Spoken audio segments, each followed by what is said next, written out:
Hello, and welcome to episode 8 of StatsThonk. This is a kind of a special episode. Not kind of a special episode, it is a special episode. We have some very special guests, and we're going to be revisiting King of the Sea. I do want to pick up very quickly on a piece of feedback that I had. I was exchanging feedback with Tiger's Den, because I'm a big fan of Tiger's Den's podcast with Grumbles and sometimes Grumpy.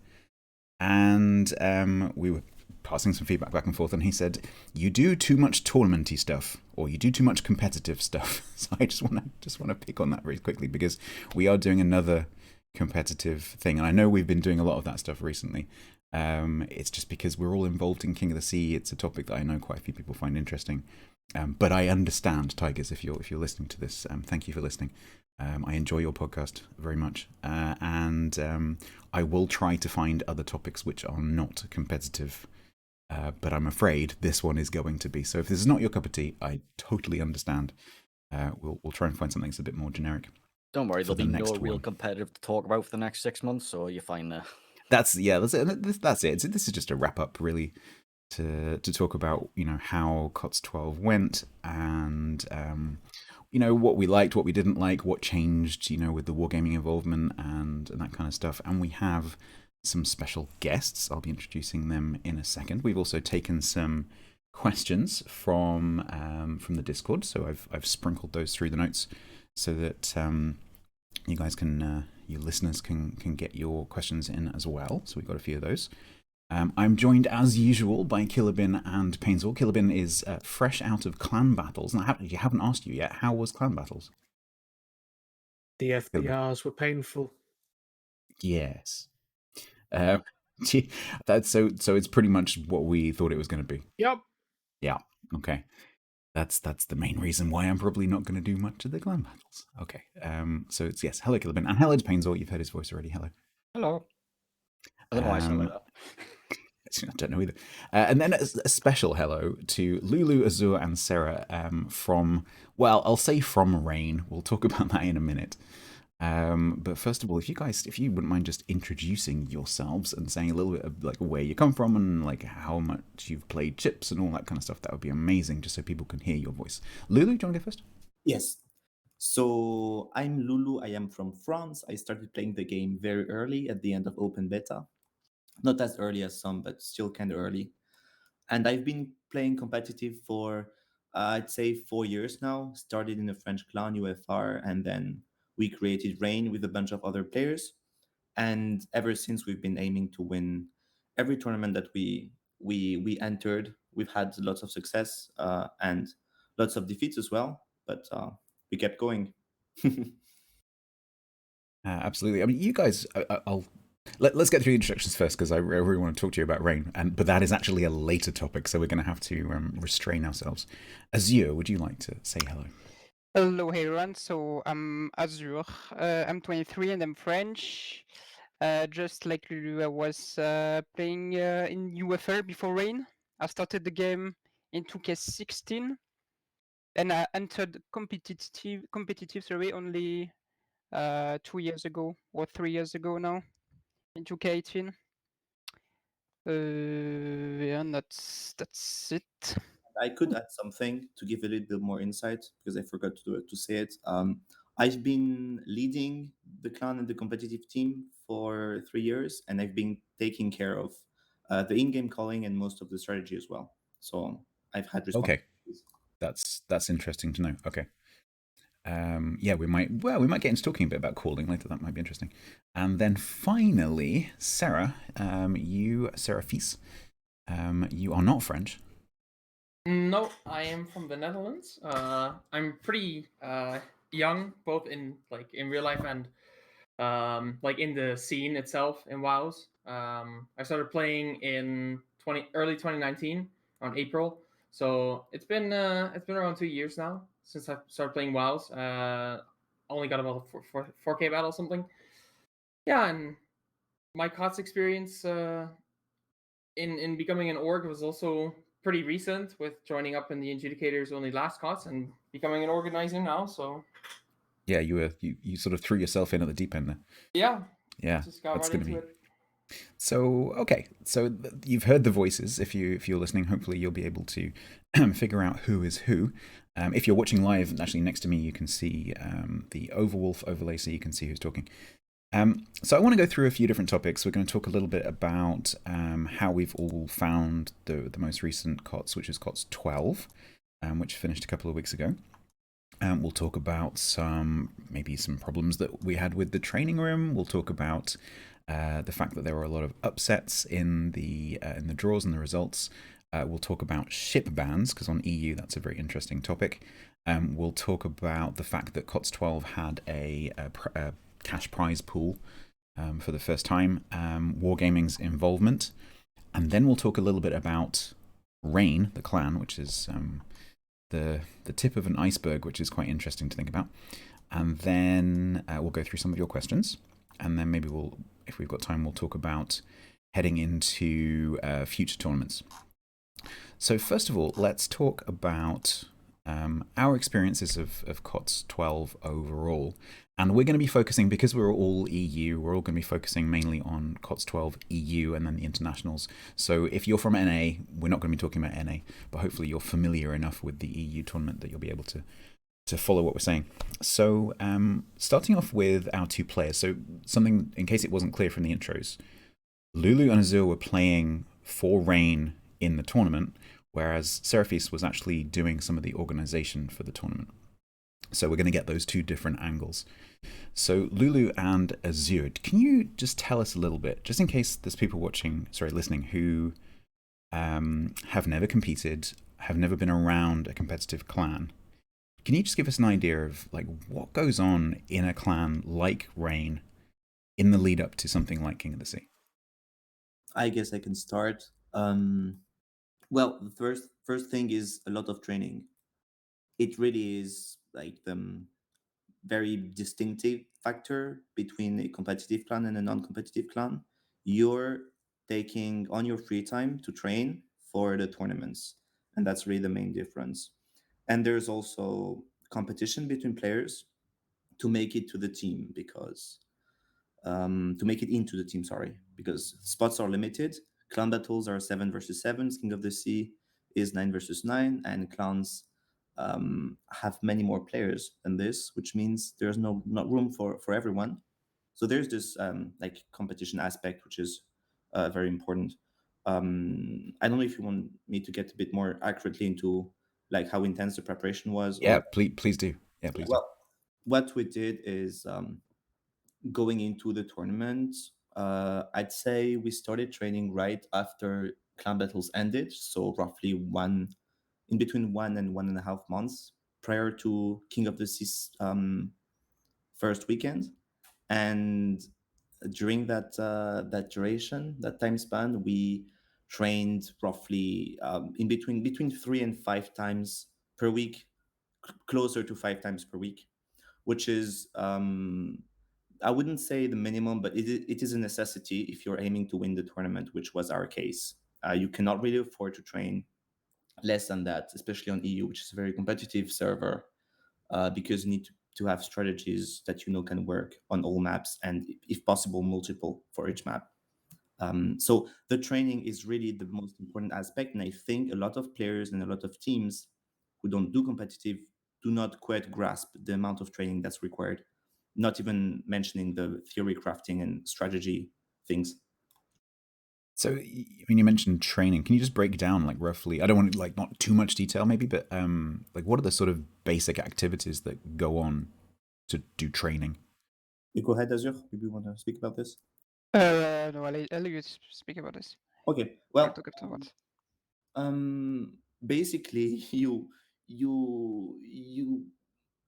get another team's leader to agree to train with you, and then you just speak on Discord, agree on 3, 4, or maybe even more maps that you want to play. You agree on spawns, and then you open a training room and you go ahead and play. That's how easy it is, really.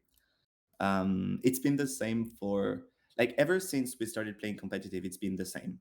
You go to the other team's leader, ask for a training, set a date, and open a room, and here we go. It's very simple, which makes it easy. There's really not much more to it. Isn't there a risk if you do that you're exposing your like tactics and stuff to the other teams? Yeah, well, so there is this aspect. It is true, which is why you won't see teams from the same side of the bracket train together prior to a tournament weekend. Let's speak very precisely. For this King of the Sea, on our side of the bracket, we had Shaft, we had Snake, we had A7, we had TWA, and maybe other teams that I forgot. We did not train with them prior to the tournament. Like from the point when we knew we were playing them up until like the weekend, we did not train with them because you cannot afford to train and show a strategy that you may have to play against them. It's counterproductive. So yeah, of course it doesn't happen, because otherwise, if you train against a team that you're likely to play against during the real tournament, either you play a strategy that you think is viable and therefore show it and make it unusable versus said team, or you hide your strategy by playing something that you think is suboptimal and that you don't want to play in the real tournament, and then you're wasting time. So you don't train with teams that you're likely to meet. And it's the same for most top clans aiming for later stages of the tournament, such as TWA, all of the teams that I talked about just before. They don't train with teams that they're likely to play later on the same side of the bracket. So this is actually a slight tangent to the main topic, but this is really, really interesting. So you mentioned assessing individual players and trying to decide whether they're going to be in the squad and in the team or not. How does that mainly go on during those training scrimmages? It can, but in all seriousness, like for the vast majority of the players, I have an idea on whether or not they will make it into the team before training starts, because it's like I know my players well. I know at what kind of level they are able to perform, and I know that 3 or 4 trainings will not turn a key player into a bencher and vice versa. Maybe this sounds harsh to some players, but that's the truth, you know. So like those are the terms like that we've got to use, although it may seem a bit aggressive, like wow, you're a bencher. That's a bit sad, but yeah, it's how it is. I suppose also that consistency in the team members is quite important.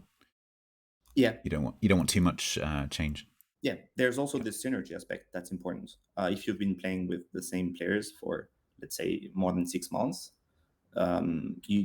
there's no point really mixing it up a lot, unless a very, very strong player comes up and disturbs the hierarchy somehow, you know, which has happened for us in the past. Yeah, makes sense. And I think I get the impression that one of the reasons that you see the what I think of as the older clans. Okay, there are some clans who maybe didn't get quite as far, who are fairly old anyway, but I think the clans who are well established and they have generally consistent members over the years tend to perform very consistently because the people in those clans are used to playing with each other and they kind of understand how things are going to go and they don't have to communicate quite as much as a newer team would have to do. Exactly. It's always nice when you see a team come in, you're like, oh, I know that clan name, and then you look down the list of the names as the caster and you're like, oh yeah, I recognize all those names, because you're thinking, yeah, they're probably going to be a pretty solid team because of that. Okay, so one other question from me about general competitive preparation, and that is, how much attention do you pay to the other teams? So are you looking at, I don't know, like what preparation other teams are doing and trying to find out what the tactics are, trying to find out what comps they might be running and that kind of thing? How much are you doing? I personally have never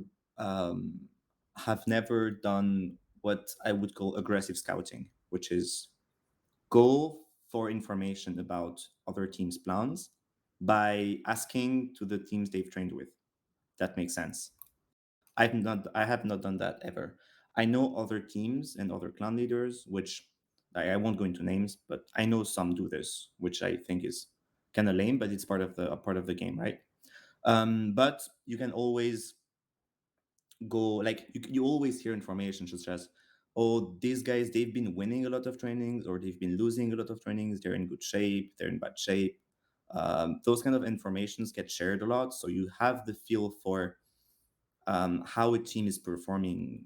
Like, this is something that's the kind of information you have. When it comes to more precise and accurate information about what ships are they using on what maps, what strategies do they use very accurately, this is the info I don't go digging for, because I think it's lame. But there's also this, and this leads me to something else, which is the trust aspect. When you go train with people and other clans and other team leaders, you expect that they're not going to share the plans that you use and the preparations that you have. So you've got to trust your training partners as well.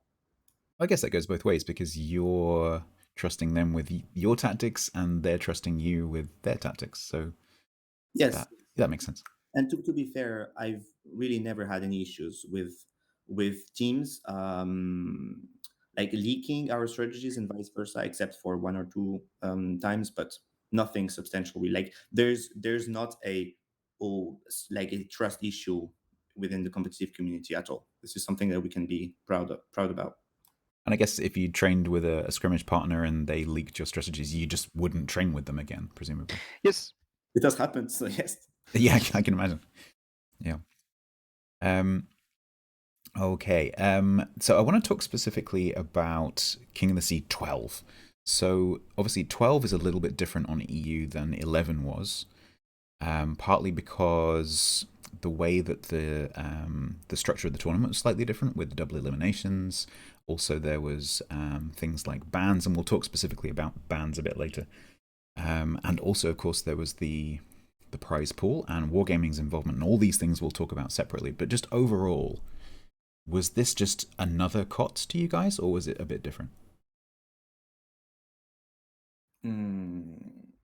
It was like, how can I? It was an important KOTS for us personally as a clan, because the previous KOTS had been failed. So it was an important one in the sense that it was like a big chance for recovery and redemption in a way. But these are reasons that are linked to our clan. Like, generally speaking, and like objectively, this KOTS was different because it was the first one in a long time with an enjoyable meta, without petro and without carriers. Let's put things straight. So in that sense, it was a very enjoyable King of the Sea. As far as the meta is concerned, which is a very important aspect of King of the Sea, it was really enjoyable. Nothing to say, really. Interesting. There's something I want to talk a lot more about later when we get to the band section. Which is why I didn't go into it more. Yeah, no, that's definitely going to be an interesting discussion later. But I'm very glad to hear you say that, unprompted. That's it's very interesting. Okay. I think that's enough of an introduction of what it's like to be a player. Is there anything that Azur, Lulu, anything you want to add before I move on to Sera? Any other questions from the other two? Not really. Cool. Okay, let's move on to Sera then. So this is going to be just going to ask a few questions about the point of view from someone who's involved in organizing King of the Sea 12 specifically. So obviously, if you go back and listen, listeners, if you go back and listen to our episode 3, which was when we interviewed Toby, Eclair, Gita, actually it was Toby and Eclair, but talking for Toby, Eclair, Gita and Ator, who were the old EU organizers who sold their stake to Wargaming for an undisclosed amount and walked away. So a bunch of volunteers still exist, a huge body of volunteers still exist behind King of the Sea, and to be clear, Wargaming do not own King of the Sea. They've simply paid those 4 people to walk away. And that simplifies a few things because it allows Wargaming to have a little bit more control. And so there are a bunch of volunteers who've stepped into that void, and Sera is one of those. And so can you just explain, like you started to explain earlier, like how did you go from being like a volunteer in KOTS 11 for the first time to being one of the main orgs in this one? Yeah, I guess I'll just start with how I ended up in KOTS in general. Yeah. So I was friends with Gita and Yesod for a while. Gita was the org and Yesod was already adjudicator at the time, and I was like, yeah, if I'd love to like help out sometime, like if they need someone. And then right before King in the C11, Gita approached me and I was like, hey, we might be short like an adjudicator on a couple days. Like, would you mind stepping in? I was like, sure. Like and at the time I didn't really know what to expect, like what was expected from an adjudicator, because it was very vague. Like what you really had to do. Like you had to manage the groups and stuff, but there was no like guideline or something. It's just kind of do what everyone else does. But in general that went pretty okay, with a small hiccup causing a delay. And then the next KOTS 12, when we knew that wargaming would be taking over and that the old orgs would be stepping down from the tournament and essentially walking away, Conway asked people from the current adjudicators, or well, then adjudicators, but most of them still are, to basically write him an application about why you would become an org, which was actually I think there were quite a couple people who did actually write about it. Me and Rita Mel were already adjudicators before this, and Stewie came in as like kind of an outsider in that sense, since he was not really previously involved in KOTS besides the pig band bot, which he did already make for KOTS 11. And yeah, Yes. I mean it was quite interesting to see the process by which like the whole selection procedure happened, considering that how you had people stepping up to become org, but you also had to have people stepping kind of down to become referee. Sure, yeah, because there's some different roles, aren't there? Yeah, there's sort of the overall tournament organization, and then there's the sort of day-to-day running of it. And my experience of all the Kings of the Sea that I've been involved in has been that there's basically two groups of people. There's the group of people who are doing the organization in the run-up to the tournament, but then on the day, pretty much they just kind of take their hands off, and it's the I don't want to say smallest because it's actually a bigger group of people, but the on the day organizers, if you want to call it that, who are running the training rooms and making sure that the teams are where they're supposed to be and that the rules are followed and all this kind of stuff. And it's actually them that makes the machine work on the day. Yeah, exactly. And with KOTS 12, these roles, because previously EU was only adjudicators and referees was an NA thing. Like it was just different terminology mostly. But with KOTS 12, there was actually like a discernible difference between referee, adjudicator, and org. So you had org, which was actually like the main organizer around things like deciding how things were going to be run on tournament days and just deciding the structure, that kind of thing. Adjudicators would become more involved in also things like running up to tournaments and helping prepare it wherever we needed help, because we can't do like everything alone. Because doing everything with 2 or 3 people is quite a bit of work. So then we would ask our adjudicators to help out with some things, like checking up on teams that signed up, because there was 136 teams to contact. And I think people one thing people forget, I think, is that 136 teams isn't 136 people. That's 136 times, like up to 15 people per team, Yeah. which is a huge number of people to organize. Yeah. Exactly. So that's where the adjudicators also come in, and also other things like the team sheet or managing tournament, the website. And then there's indeed the referees, who are mostly responsible for organizing game days, which is actually what adjudicators kind of used to be. Adjudicators didn't used to be as involved in the like organizing aspect of it, as far as I'm aware. So I guess the role distinctions became more clear.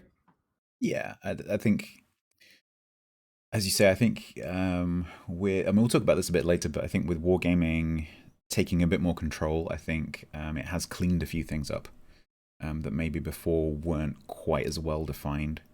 But ultimately, you know, there's a bunch of different types of organizers who are doing different things at different times. And I think largely, like, the same jobs were being done, just not necessarily being called the same thing.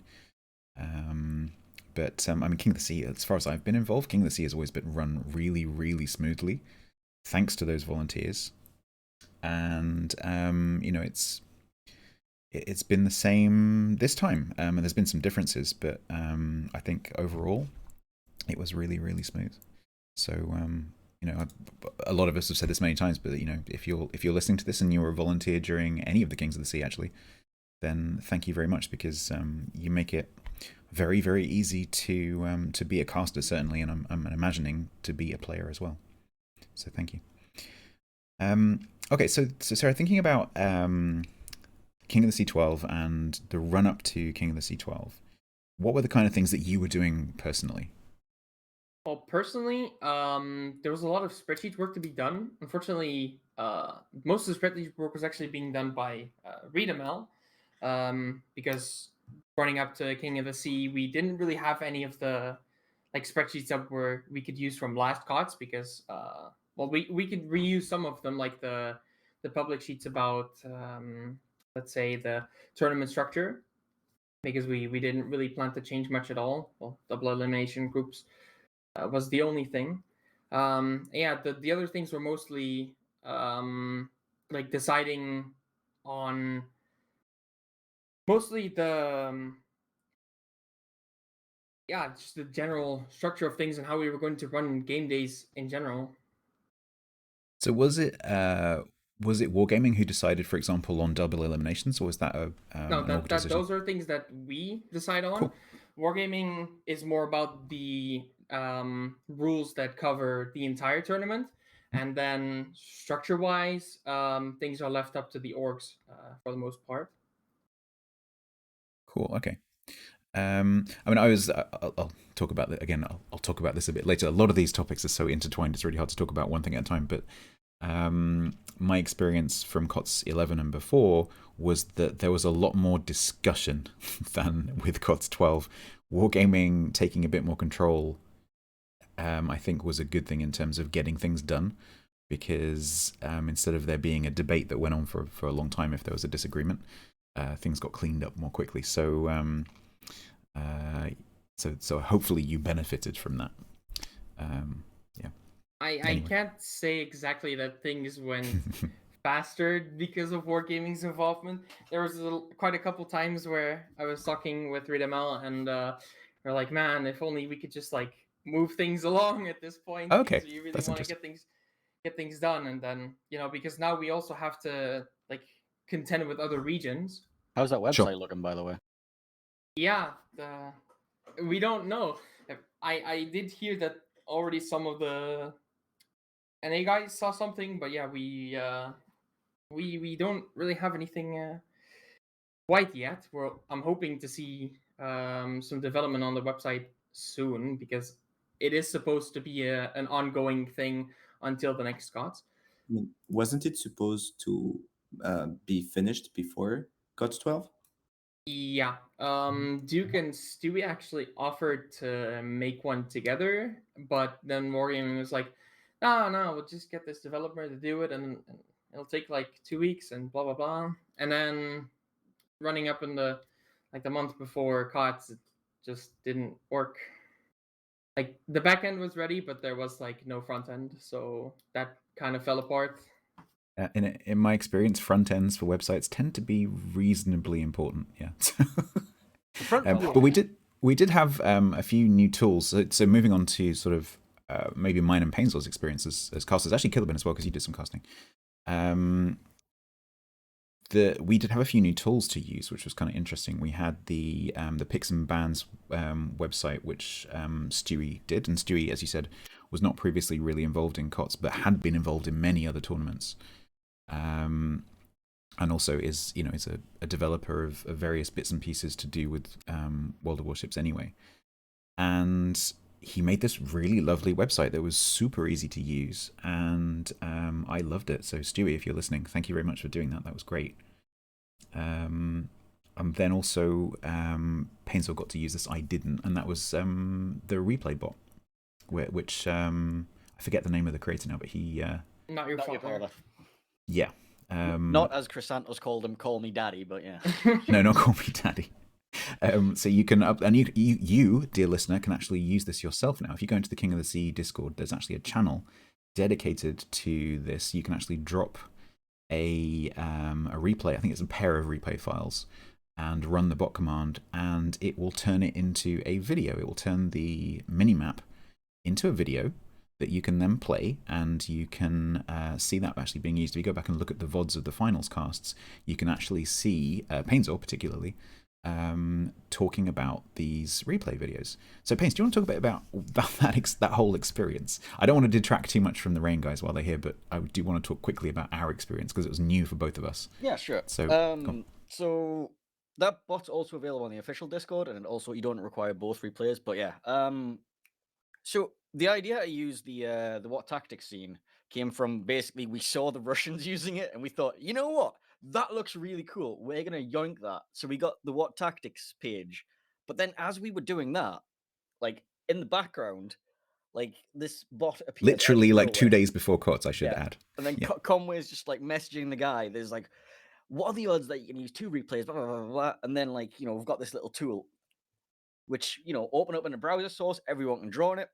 Problem is, the guy who was doing the links, he did the thing where he made the link public, so anybody with the link could access it and then draw whatever sorts of penises they wanted all over it. So we had to not use that. Yeah. Yeah, this time to penis is a real thing in it is a real this thing. industry. But I mean, if I can quickly butt in here, this has been kind of a thing that was going on for a longer time, like the whole parsing replays thing. So there was already something going on, not specifically for KOTS, but yeah, this whole parsing replays and getting it more detailed was going on already for a long time with Not Your Father and Trackpad. Yeah. Also, the replay packer on there's a GitHub, you can find it. All the information's available. Blah, blah, blah. Like it's all available online if you want to create your own tools. Like there's this lovely GitHub page which will help you unpack replay files and extract whatever kinds of data you want for your own sorts of tools. But it was really cool, giving us the opportunity to like use that on the official stage. Fair enough, it was a little bit clunky at times, but it really, I think, helped bring up the production quality of the whole experience, like making us look slightly more of an authentic esports, like all these kinds of things. I think just upping that production quality just a little bit.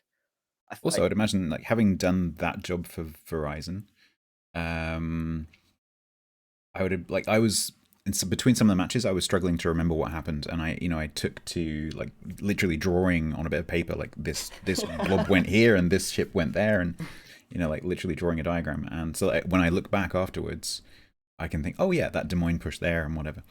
So presumably that gave you little clues for things to talk about. Well, the What Tactics thing was basically like that was our filler time. So I would like be positioning all the ships like as the match is going on. I'll be doing like the initial deployments just so we can like talk before the replay is ready. Because obviously, as the replay comes out, you've got like 2 minutes for it to like get uploaded from both teams. They're being frantically pinged by the organizer. Like, we need your replay. I know you're doing strats, but we need your replay now. Like ping, ping, ping, ping, ping. So while they're getting organized, we've got this What Tactics scene just going on in the foreground until we get the actual live replay, which, but the thing is, like, both those tools have different, like, utilities. Like, one of them you can draw, like, just squiggly lines all over. But the What Tactics one, like, you can do all sorts of cool things that we didn't really get a chance to use because of, like, doing it so rapidly. Like, you draw smoke screens or, like, actually put the ship names on or, like, I don't know, all these things that I just can't think of right now because my brain's not working. But yeah, just to better demonstrate what went on. Yeah. I know that there's like a future version of the tool being worked on, like an updated version of it, because we did manage to get the guy into privateer for like, considering we used his work on the official stream for official tournament. Yes. Yeah, Nice. definitely. I mean, there are plenty of people who volunteer, but like if your tool gets used like that, then you definitely deserve something for the effort. Yeah, that's true. Cool. So how did you find it overall? I said I don't want to spend too much time not talking to the rain guys, but how did you find that experience overall? Because that was your first foray into being a talking head. Very strange and very terrifying. Like, I'm not used to being on camera, and then I've got like Conway like messaging me between games, just like, "Can you try to look at the camera more? Can you like?" It's like all this feedback, quote unquote, that we were like. You were mentioning that you got some feedback as well. Like, Yep. we got some Stats. feedback. More energy stats.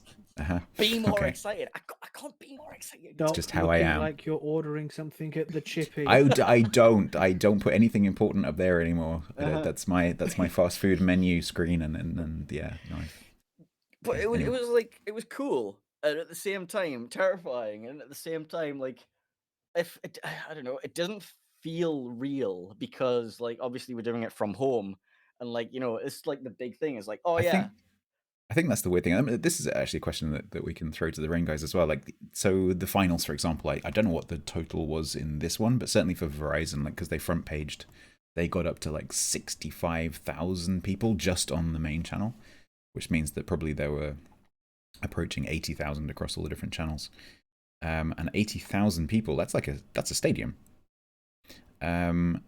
So, okay, someone in chat's telling me, DMC's telling me it's 38k, which is still a lot of people. How does it feel? Because I know how it feels when I think about that number while I'm controlling the camera, for example, because I was this time. How does it feel to be a player playing, knowing that there's that large of an audience watching you? It doesn't change anything really.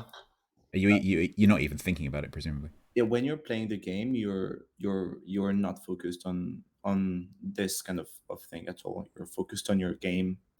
But in the build up, it has some impact. The build up towards the game, you know, the moments before, maybe you can think of it, but it starts to sink in really after the series. It's really interesting. When maybe you go back to the stream, watch a bit what was said, what was like it then you kind of realize it, but during the game it has no impact at all because like like very technically speaking, it's like you're playing your casual random game. You're in front of your keyboard, you're alone. Of course it's not the same, you have the pressure, but the pressure is linked to the results, and it's linked to what's at stake, like competitively speaking. It's not linked to how, like, the amount of spectators at all. It's about what's at stake. And you don't want to let your teammates no down. one wants to be that player. Like, you're focusing on like playing. I also play not to the same level, but it's like the focus of you're playing as best as you can. But if you happen to have like Twitch up on a second monitor and you go, oh, there's 20,000 people watching the game you're in, and you're like, there's going to be a part of a lot of players' minds where you don't want to be the one player who makes a mistake, and it snowballs from there, and everyone points at you and go, you were the reason that team lost. bars through. I mean, I think we could all think of a few examples. Which is a problem that obviously casters have to deal with, because the casting rules were you have to be impartial and fair. Mm-hmm. And how can you be impartial and fair if, without question, a player's mistake cost a game? Like, how close is that to naming and shaming in front of 30,000 people? It's a very tough thing to do. It's not really a problem. Like, you describe what you see. If someone fucks up clearly, then you say it. The problem, problem is when the caster completely misunderstands what's going on and proceeds to claim mistakes were made when actually nothing happened, really, you know. Now this is different. It gets frustrating when it comes to that, but of course, when you're playing competitively and you're playing for thousands of euros and you have like thousands and thousands of people watching, you've got to understand that it comes with other consequences that can be unpleasant, but it's how it is. Yeah, and as a caster, as you said, it's not it's not what you say, it's how you say it. So if you say, oh, like let's say you think that a player made a mistake, and you're going to have to make those kind of assumptions at some point. Maybe sometimes you're right, maybe sometimes you're wrong, but you try to be as accurate as you can with getting inside that player's head. But getting inside 9 players' heads or 18 players' heads is actually kind of tricky. But especially if you don't have as much competitive experience as the players themselves, which is always going to be a difficult thing. But I think it's it's the difference between saying, "Oh my God, that player's an idiot," and they maybe they mispositioned and they're a bit unlucky with the dispersion of the incoming shells or whatever it is. I think there are different ways that you can say the same thing, and I think what the rules are trying to get at when it says fair and impartial and not picking on anyone in particular or whatever is just try and be nice basically, and try and be professional. And to me, as long as as you don't say the nickname, but you say the name of the ship, for example, the Des made a mistake instead of for example, Azur made a mistake, maybe that make a little difference. That's true. Yeah, that's true. It separates the. I'm just gonna make a note for myself. Don't say Baz through anymore. There we go. The ship that Baz was driving. Yes. No, but I mean, I tend to, I think, alternate between saying the name of the player and then saying the name of the ship. But that honestly tends to be due to, if I know the player well, then I'll tend to use their name, and if I don't, then I'll tend to use the ship. Yeah. Yeah. To be fair, I don't think streamers and casters should be worried about this kind of thing. There are plenty of things a caster needs to be aware of. Caster needs to not fuck up with the overlay and the technical things. Caster needs to have their minds focused on understanding the game and the dynamics. If at some point they are a bit too enthusiastic and start saying, "Oh, let's say Lulu made a terrible mistake," maybe the player can take it wrong, or maybe. But to be fair, that this is bound to happen. You're playing on a big scene with lots of people watching, and like look at any kind of sport or big event that's broadcasted worldwide and followed by many. This happens all the time. You have to deal with this kind of pressure too. It's part of the thing. And ultimately, anything that's said by the commentators doesn't affect the outcome of that match anyway. Yes. And if you're a sports person at that level, then you have to learn to block that stuff out. You can't let it get to you. Plus, there's always this large disconnect between what the players see and what the spectators see. It's like spectators have God vision, except they don't, because we don't know things like, did that radar spot that guy without having to press 6 different buttons to see if he's actually spotted or not? And then, did his torpedo tubes get knocked out? We don't know. The player knows, but like all these little prime things. example, I'll hold my hand up. Me and Sea Raptor totally missed in the finals the fact that one of the ships had both its front guns knocked out. We just totally didn't see it.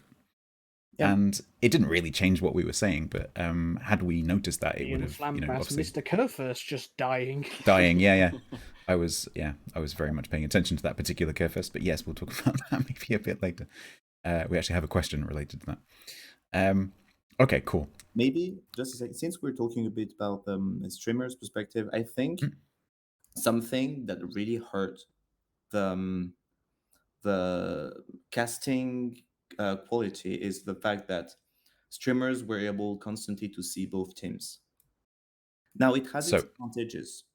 Back in the days when training room was different, one streamer could only see the team he spawned with, so green, and the other streamer could only see red. This had the disadvantage of not allowing both streamers to see all the action at the same time. But the big advantage is that while commentating, you could know what the teams could see. Yeah. And this is extremely important because spotting is the one most important aspect in the game, and especially in competitive. When you can see the whole picture and you can see everything that's on the map, you cannot get yourself in the shoes of the players. So you may commentate on something a player does, thinking they can see the same as you, but they can't. So maybe even if you're aware of this as a caster, you cannot all the time analyze what the player is able to see and or not, because you cannot see what are the distance between the ships all the time. So I think this has hurt the casting experience a lot. And when I looked back at the games we played, And the comments that the casters were making, I was like, dude, like this is wrong. Like I couldn't see this, I couldn't know this, and you're commentating as if I had known the situation completely, like you know. I don't know if I can get my point across clearly. I completely Yeah. understand. So, so we've actually moved on to the next topic now, which I wanted to talk about anyway, which is the training room and how the game client supports casting itself.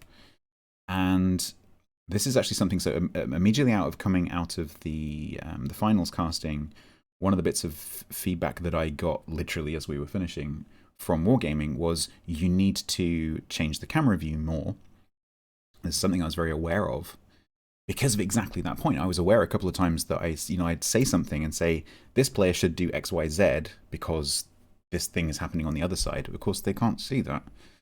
But the problem is, from the caster's point of view, the new or new-ish feature in the training room in spectator mode of being able to go both teams, red team, green team, with your 1, 2, 3 keys. The problem with it is that it doesn't display anywhere on the screen which view you currently have selected. Also, there's a render delay. Also, it's really clunky. It's a massive pain in the Any ass. torpedoes that are spotted anytime stay spotted, regardless of the view that you're in. It's very, very clunky to use, and it's very hard for the viewer to understand what they're seeing.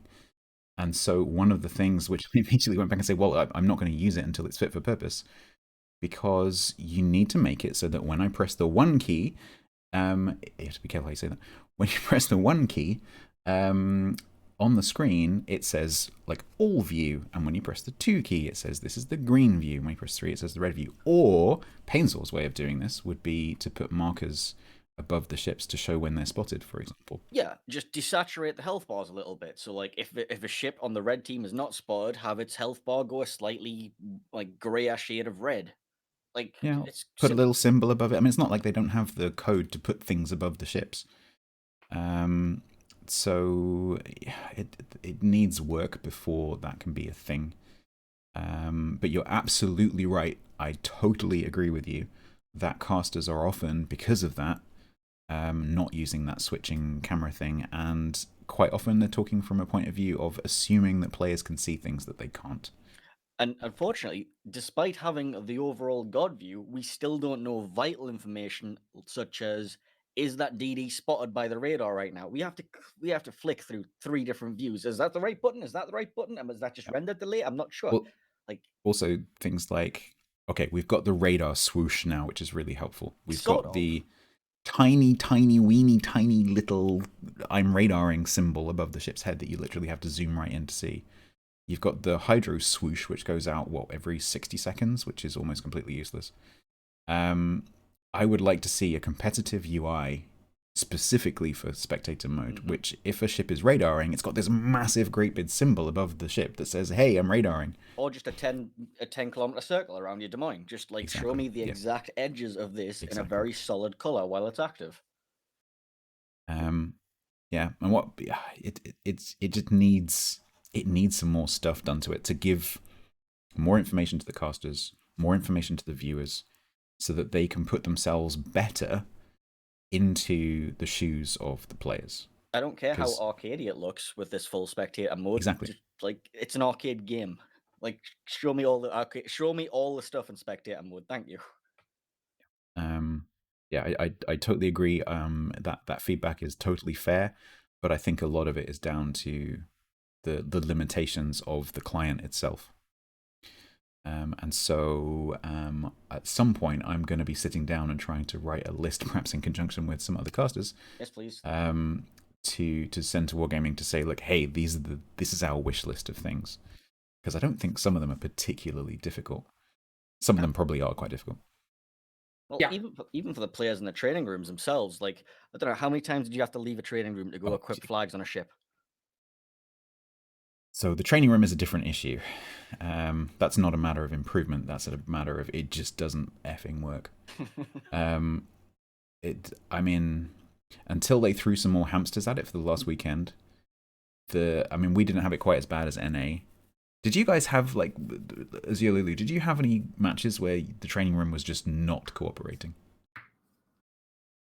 Yeah. Did you get any of the ones where they had to like close the room and remake it and that kind of stuff? Yes, were the case. Yeah. That At least 2 wasted time. Yeah. wasted so much time. And like as a player, you don't need that. Both our quarterfinal and semifinal, so versus Snack and Shaft respectively, were delayed by at least 10 or 15 minutes between game 1 and 2 because the training room would simply not start the game.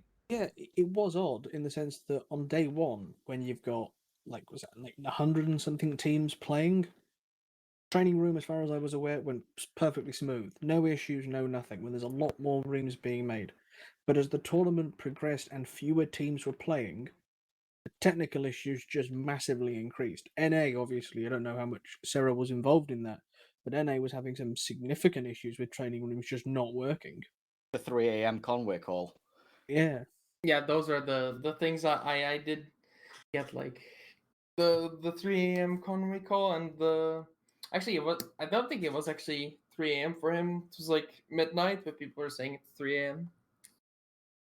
I think it's one of Think those so. stories where it gets later and later every time it gets told. So Yeah.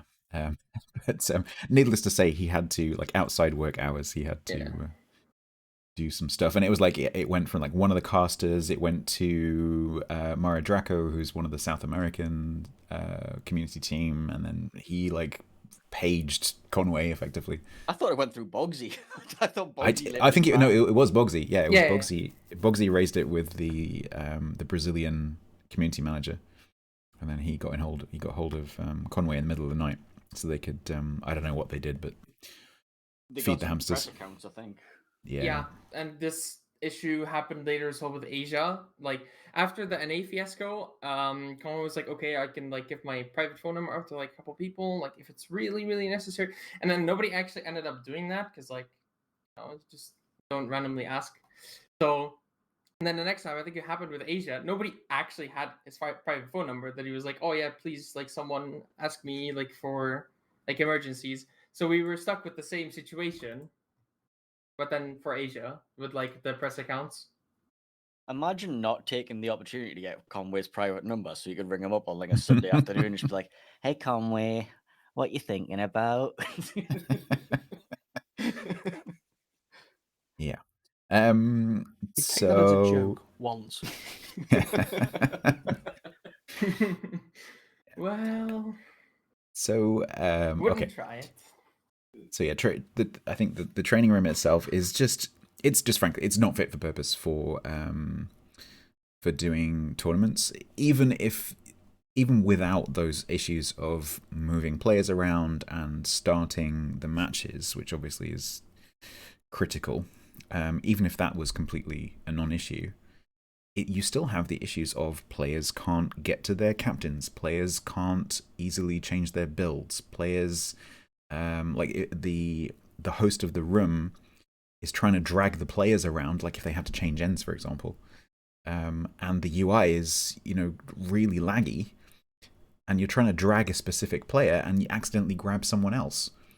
There were instances I saw of a player being dragged into the wrong team, not really paying attention, going, oh, I'm in my team, ready up. Oh, they've just seen which ship I'm in.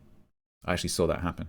Even more tragic is, and it happened to me, it was when we played the Verizon EU finals against TWA. The adjudicator dragged me into TWA's full readied up lineup. Yes. Nearly full readied up. And I was like, I don't think they're an adjudicator anymore, are they? Yeah, exactly. Yeah. That's why they aren't anymore. No But names mentioned. But okay, maybe that was a genuine mistake, but it could have been the UI. I mean, I do training room stuff with my viewers quite regularly, and I know that dragging people from the middle into a team or from one side to the other is super unreliable. So I think they need to make that better. Are you ready? I'm ready. You don't show us ready. Yeah. Don't show us on Yeah, this that's team. the other I'm one. ready. We did that test when I'm ready. I'm ready. Daniel pinged Okay. everyone in the KOTS Discord. He's like, all right, we need to test this. We get spectators, and we get 40 spectators, and then like there's like a mean evasion. And like I can't even ready up my ship. I am the only person on this team with 40 spectators. I can't ready up a ship. That's how bad the UI gets. It's the size of the training room, because apparently it can't handle 64 people in a room. And the room host having to like ask the teams, like, is that player ready because I can't see that they're ready, or oh, to me it looks like they're in the middle, but actually they're not in the middle, and then you press go, and then you find out whether they are or not. Yeah, or like there's a player in your team, you go, one of their guys is on our team. And he goes, no, I'm not. I'm in my team. You're showing on our side. You're like, do you risk the ready up? We had a situation arise where I don't know why players do it, but maybe it's the training room itself. But players would just randomly, all 9 players on both teams would be ready. You'd have one of those overloaded server resources messages, so it kicks you back into the training room. And then all the players would be ready, but then randomly one player would unready, just at the same time as the host presses the go button. And it would bring up that not all players are ready message. As soon as we had that message come up once, it would happen every single time. And we ended up with one match that was 8v8 because it just didn't pull 2 of the players in, even though they were ready. Yeah, that's a training room thing. But as far as I know, Wargaming will be putting some serious work into the training room.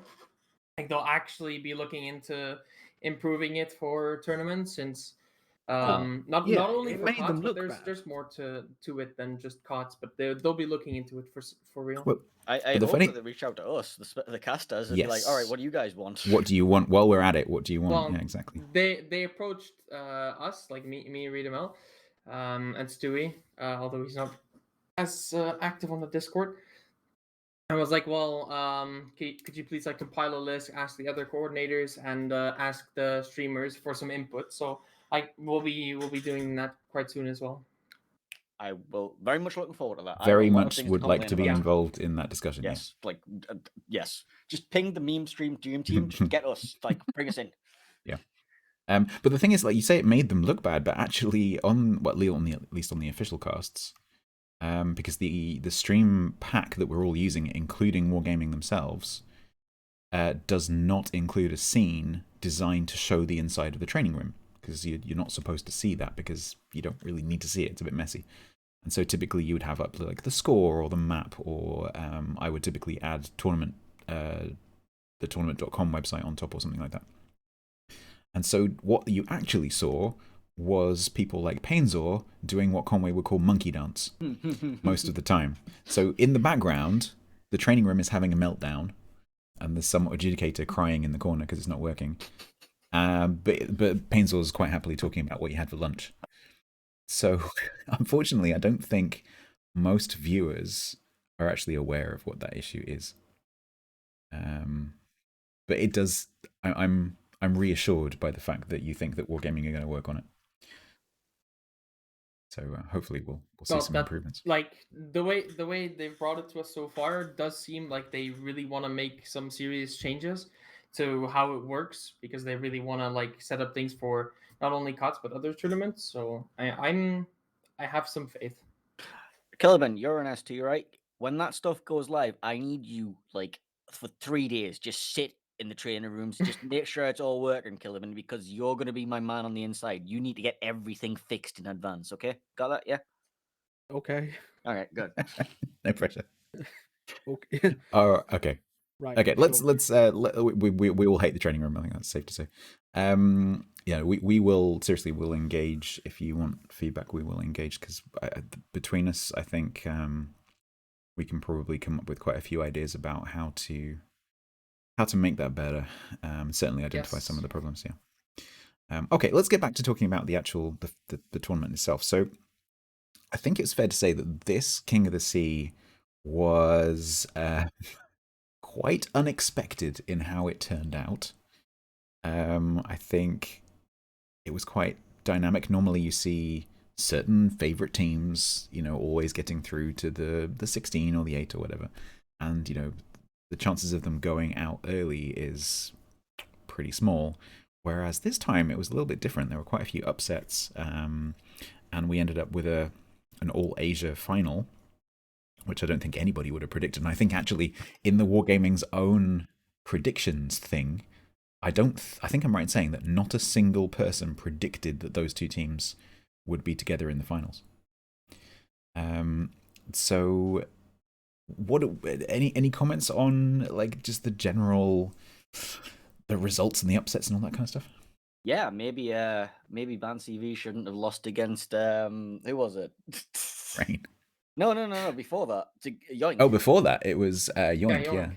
Yeah, maybe if like Ban CV hadn't lost against Yoink, we could have seen the final we were all dreaming for, and the internationals would have shaped up entirely differently. But no. That's the thing, though, with the way the structure works. You know, if one team has an upset, then it can change everything, and it's one argument in favor of things like double elimination. Because I'm not saying I agree with it, but you know, if you just have one bad match, you can actually recover from it technically. Just do what NA does and have like a double elimination best of 5, and then you can have a round of 7 Swiss, and everything's just going to be like, yeah, but that, yeah. Yeah, after everyone's brains have melted and everyone's got bored of waiting for the schedule to catch up with the streamers and stuff, then yeah, no, I'm not a big fan of the way they do that. One thing I must say that the EU orgs have done really well is just not fuck up the simple things like that. I think the best change in terms of casting for EU was when they did in KOTS 11, they started doing the 5-minute staggered starts on day 1. Because it makes it so easy. You don't even have to have a schedule. You just like, okay, next match, what should we do? That one, yeah, let's go. And it makes it so easy. It's just like catching a tube train. It's like if there isn't a train, there's going to be one in 2 minutes. Done. You know.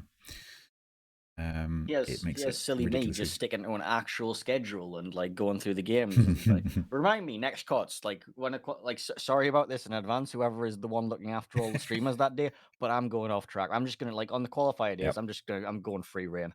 Like I'm gonna be free, like a little, what do you call it? Free range chicken. Yeah, that's me. Yeah. So yeah, we I think a lot of us were expecting to see a Ban CV Rain final.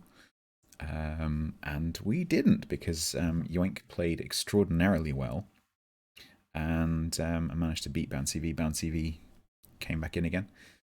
And it was actually Rain who knocked them out. So we had the final a bit earlier in the tournament than we probably should have done, effectively. So the question really about that is that a new thing? Is it that there are more teams competing at that top level? So let's say like I put in the notes like the round of 16 level. So if you think of all the teams that are capable of getting into the round of 16, is it that number is increasing? Well, first to begin with, yeah, the loss of TWA was kind of unexpected. I don't know if it's increasing. I think TWA were lacking of, preparation and maybe trainings. I don't know. I have zero clue what happened in the site. But yeah, that made the cuts a bit more unexpected and harder for us because we didn't, as you said, expected to face TWA before the final. Yeah, and that's pretty much all. I can't really explain why TWA lost to that team. Probably because the other team deserved the win. They played better. Yeah, can't really explain from my point of view. In my opinion, TWA simply outplayed themselves because I think if they replay the series 10 times, they win it 10 times. Pretty simple, or maybe 9 times. But this one time they lost it, and this is what the tournament is all about, especially best of 3. Best of 3, you lose one game, and there goes your safety net already. It makes it hard, especially if you are not super confident. Then it can go downhill really quickly. Kind of a snowball effect. But I think they just outplayed themselves, and it showed after the week after the weekend after when they played us in round of 16. They were extremely sharp. The TWE team that played against us in the round of 16 in that shape would have 2-0'd Yoink in like in extremely dominant fashion. I have zero doubts. So it's more that they were not in a good shape on that day, and it can happen. You can have a day off, and we had a day off on the Saturday of the internationals. We lost to Bonks, and we just had a bad day. And when you have a bad day, best of 3, it's extremely fast. You start the series, and 45 minutes afterwards you're out. That's it. And yeah, Especially, I suppose, in a game which has a large element of RNG stuff in it. So not only, you have this perfect storm of, okay, well, like a couple of our players aren't 100% on the ball, and someone took a bad volley, or whatever it is, unlucky torpedo dispersion, yeah, and it all adds up. there's this too, but I was more referring to the fact that on one best of three, you can perform poorly as a team or have a bunch of individuals making mistakes that they usually never do. And because best of three is so unforgiving, you can get eliminated or beaten by a much inferior team, which arguably makes the flavor of the tournament. But Yeah. yeah, It seemed really odd to me that we have like best of fives rolling through the NA bracket, and then we get to internationals, and it's back to best of threes, and it's like, how does? I don't there's one thing to remember about internationals. It is the time zones. You cannot afford to run a full best of five in the internationals because of time zones. Unless we extend it for another weekend or something. Yeah, either you make it last for 3 weekends, or and then you have other problems, or you get rid of best of fives, because even with the mostly best of three structure, except for the best of five final, the Asians finished at 5 a.m. in the morning local time, which is really unbearable. There was one Chinese student studying in New Zealand who finished at something like 8:30 in the morning. Yeah, and yeah, so you have this issue, but at the same time, it really is a shame that everything is best of three up until semifinals when you're playing for $15,000. Um, in when you're playing for so much, I think you should reduce at all costs the randomness and increase the importance of skill. And you do this by increasing the amount of games you need to play. Um, this is the only solution. In that sense, it's a shame, it's a pity that best of three was the favored format. But you can explain it with the time zones issue, and if Yeah, you I use mean, the solution of extending of like increasing the amount of weekends that you have to dedicate to the tournament, then well, you start to dedicate a fuck ton of time to it. yeah, it does. Talking, It would increase it to like 2 months in total, which would be yeah, we're talking like way too much. 3, 4, 5 weekends, which starts to be a lot. Um, but to come back to this, what I could call them, or I don't have the word. This having many more teams nowadays able to reach round of 16 and perform than before. That's basically what you said, right? Yeah, I don't think that's the case actually. I think the um, the density of the competitive scene has not been porous ever than today. If my English is correct, that should make sense. Because because back in the days you would have between 4 and 5 teams capable of winning King of the Sea reasonably without luck. Nowadays, I would say, I mean, placing ourselves before the tournament, I would say 2 or 3, because a phenomenon has happened, and this phenomenon is the following: many good teams dying, causing their key players to merge and centralize themselves into very unique structures. To name them, like TW and Us, or No Cap, when they have their good moments, um, or Snake when they have their good moments, but they're not as strong as TW or Us were. So yeah, compared to like, let's say 3 years ago, when you had TWA, you had Us, you had Omni, you had OM, who were still very relevant at that time. This is not the case anymore. And yeah, so no, we cannot say that there are nowadays many more competent teams than before. It's not true, sadly. That's really interesting. So my thinking is completely the opposite. Looking at this latest tournament and King of the Sea 11 before it to a certain extent, my feeling is that, okay, maybe there's like 3-4 teams who are a little bit above the rest, but then below them there's a massive chunk of teams who, if the wind is blowing in the right direction and they have a bit of luck, can definitely go through and get to the the last 8, the last 4. So that's really interesting to hear you say that. Oh, okay, but in that sense, one could say that the amount of top players and top teams has lowered, but the middle pack has gotten bigger. Maybe it's the case. Maybe that's what I'm feeling. Yeah. I think what's happened is the benches of the top teams have got bigger. Like, if you took all the benches of the top teams, you could probably make some very, very solid teams just like to actually compete with a high level. But like everybody wants to be a part of the big teams. Like everybody wants to be part of your band CVs, your reigns, your top teams. So like look at Junk. Junk were very, very clearly a very capable team. And then they just merged with TWA. Like and now Yeah. TWA has a very thick bench. Now that this is this yeah. So this is not exactly accurate. To be fair, when that happened, I had the same reaction as you. I was like, no, Junk, they were back-to-back King of the Sea finalists. They were the ones competing with TWA. They were TWA's fiercest opponents at that time, and they disbanded with 4 or 5 key players joining TWA. I was like, dude, this is just, if you can't beat them, join them mentality, which I really dislike.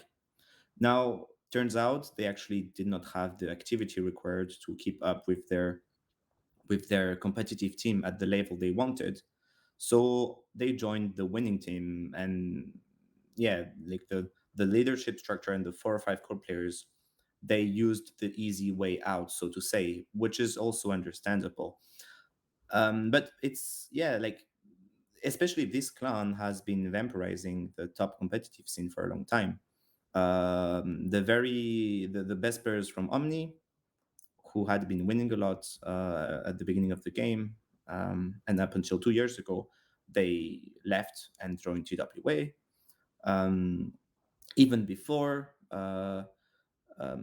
players from a very good German clan decided to join TWA, and from a very good Polish clan also. I mean, it's a bit complicated because where I'm talking 3 years ago, 2 years ago, and players or clans that you guys probably don't remember or know. But this phenomenon of top teams and top players merging more and more is a reality, and it has hurt the competitivity. It has hurt the competition on the server, and it's a problem for the health of competitive overall. So we were going to talk about the whole clan change thing later on, but I think it makes sense to put that in now. So we're seeing at the moment in the aftermath of King of the Sea 12, we're seeing quite a lot of clans go through some changes, not the least of which is Rain itself. Do you want to... So I have to confess that press announcement letter thing that you sent around, I actually haven't read it. But I've kind of got the gist of what you guys said from other people who have read it. So for those people who have no idea what I'm talking about, would you like to just summarize what's gone on in Rain, where you guys are thinking about going or have gone, and why? Well, this decision was mostly caused by me not being able to keep playing competitive for personal reasons. Like from July onwards, I won't have the time to dedicate to leadership and competitive anymore. It's very simple. And within the clan, no one from the leadership structure was willing to put in the time to fulfill the role I had been fulfilling for the past 3-4 years. At which point it makes it impossible to continue running a competitive team if you have no one to take the leadership spot. Which means the competitive team needs to stop. Very simple. Now, to get a bit more precisely into the consequences, the players who are fed up with the game or who are burnt out after all of the training and hours we inflicted to ourselves in order to win what we won this year, those guys, they can just AFK and stop. Those who want to continue playing the game and those who were part of the competitive roster and who don't want their synergy and their friendship to just end there, they will continue playing in a different structure, which it has started, I believe, but I'm not into it at all. Like, it's not my business anymore. I mean, I of No, fair enough. follow closely what happens, but it's not my business anymore because I am done with competitive and I'm done with the game overall because I don't have the time anymore. And that's understandable. So yeah, this is what happened. But if someone else from the clan had the motivation to do what I had been doing, we wouldn't have had this problem.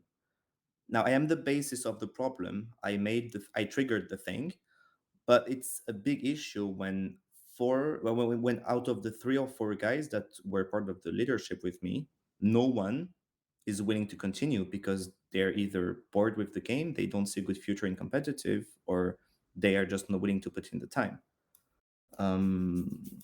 So it tells something more about the current health of competitive, you know. I was joking with these guys yesterday that King of the Sea 13 is going to be automatically won by Throw, because Throw will be the only clan that's actually left in World of Warships by the time this is finished. Maybe. But no, I think one thing that's important to realize is that there's obviously a difference between clans, players, and teams. Those are 3 different things, because obviously players are free to move around between the different clans, and teams can form separately to clans. You can have a King of the Sea team that's made up of 9 players who are not from clans or are from different clans.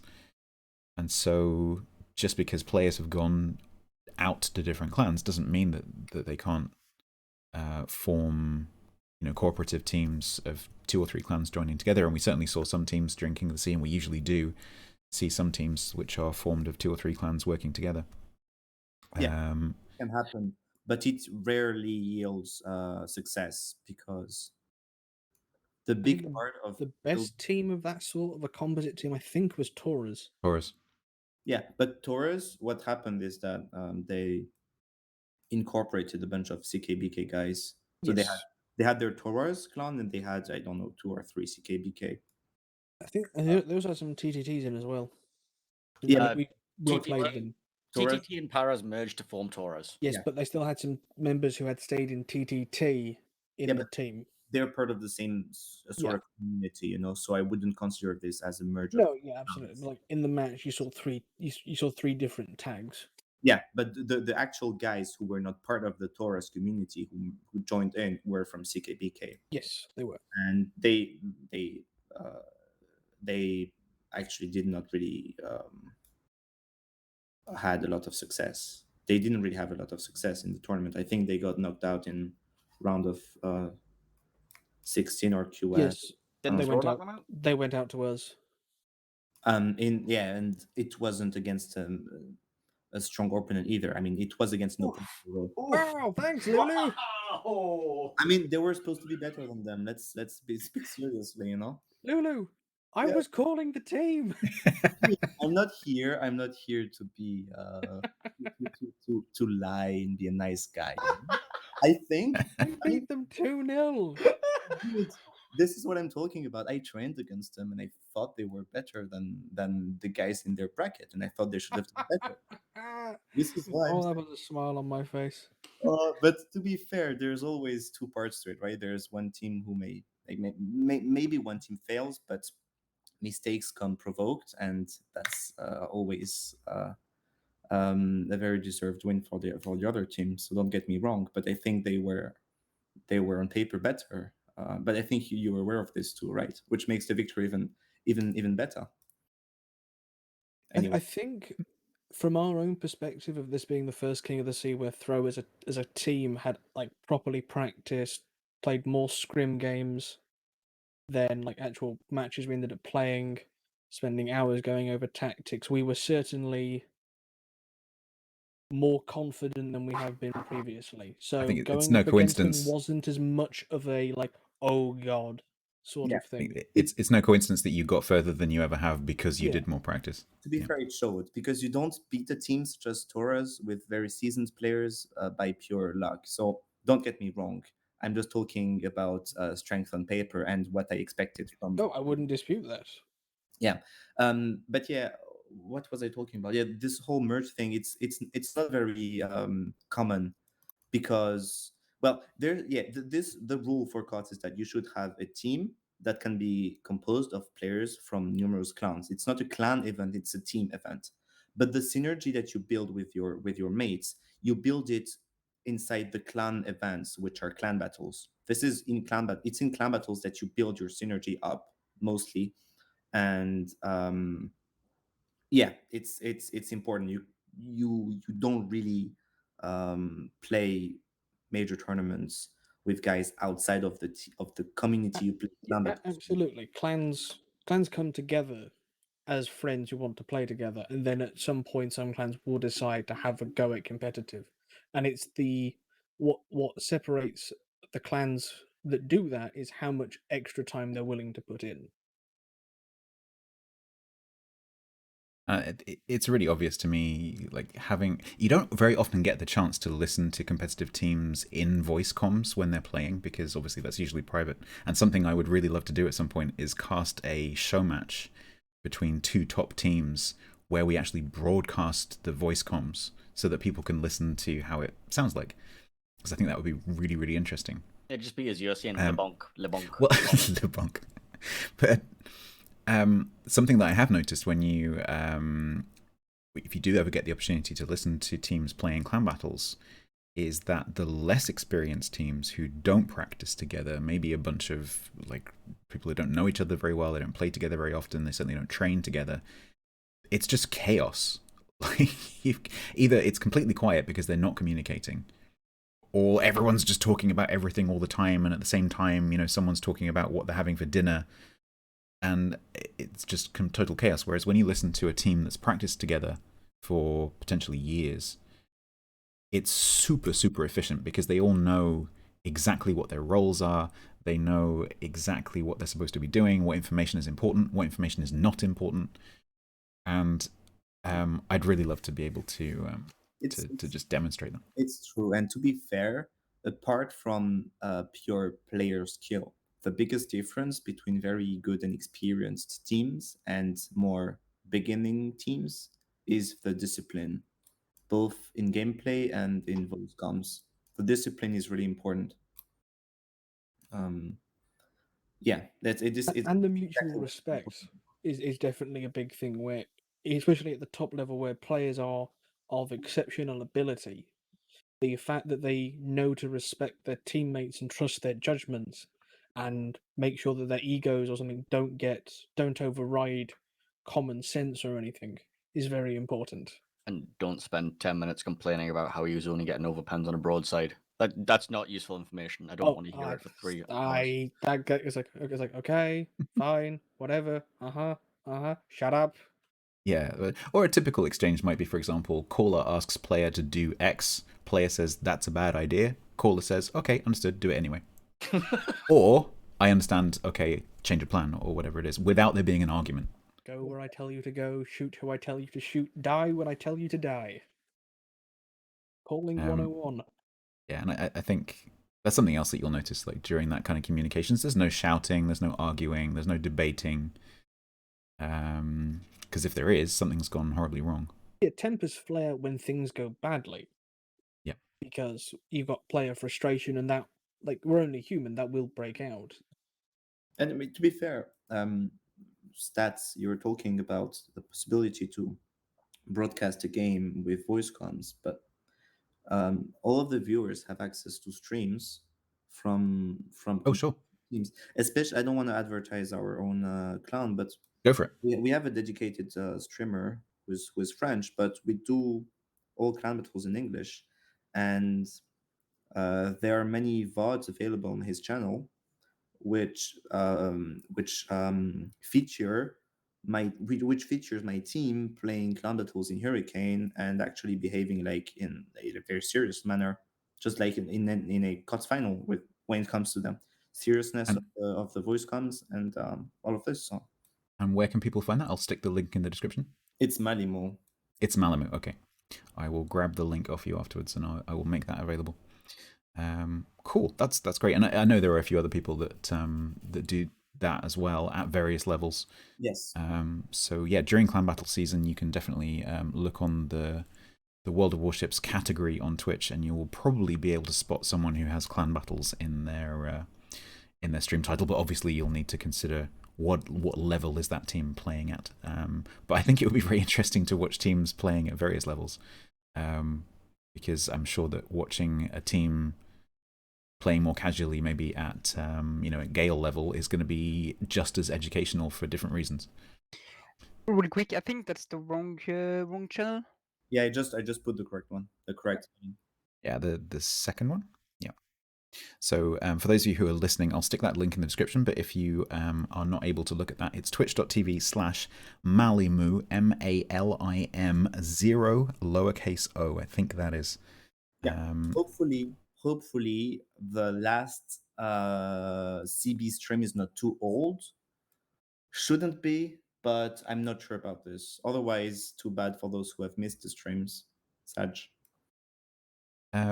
So I said I wasn't going to take any questions from chat, but I have just noticed a relevant one, which is Digger asks, will you, Lulu, specifically be playing any more competitive? I will not. I am officially retreated from World of Warships competitive, any shape or form. Sometimes real life just does that. So yeah, yep. Absolutely. Sadly, end just of how it is. End of an era. Well, I mean, I've said many times, this sounds like the end of the stream. This is not the end of the stream. I've said many times while I've been casting that, you're one of the players which I enjoy watching the most in tournaments. So I'm definitely going to miss watching you play. So thank you for the entertainment over the last couple of years. It's been really cool watching you. Thank you for the kind words. Yeah, it totally deserved. Who else is going to play Radar Minotaur and KOTS? Yeah, exactly. Like, oh, it's Lulu. He's a Minotaur. Excellent. Let's go. I guess I was one of the few specialists, but it is not as hard as it seems. I'm currently doing my light cruiser regrind, so I'll bear that in mind. Okay, let's go back up to where we were before that little tangent. So I want to talk about in KOTS 12 on EU specifically, ship bans were introduced for the first time. So this is something which has been on NA for quite a while, and I've talked to various people from the NA community about how they feel about ship bans, and I certainly talked to SeaRaptor about it while we were casting. I can't remember if that was actually on camera or whether that was off camera, but I definitely had a conversation with SeaRaptor about ship bans. It was interesting to get their point of view, but there was quite a lot of resistance among the EU player base to introduce bans, because I think the argument went something along the lines of, well, it adds this extra thing that you have to react to as you go into a battle, and we really don't like that. We prefer it to be more stable. So we just don't see the point. Is that fair enough?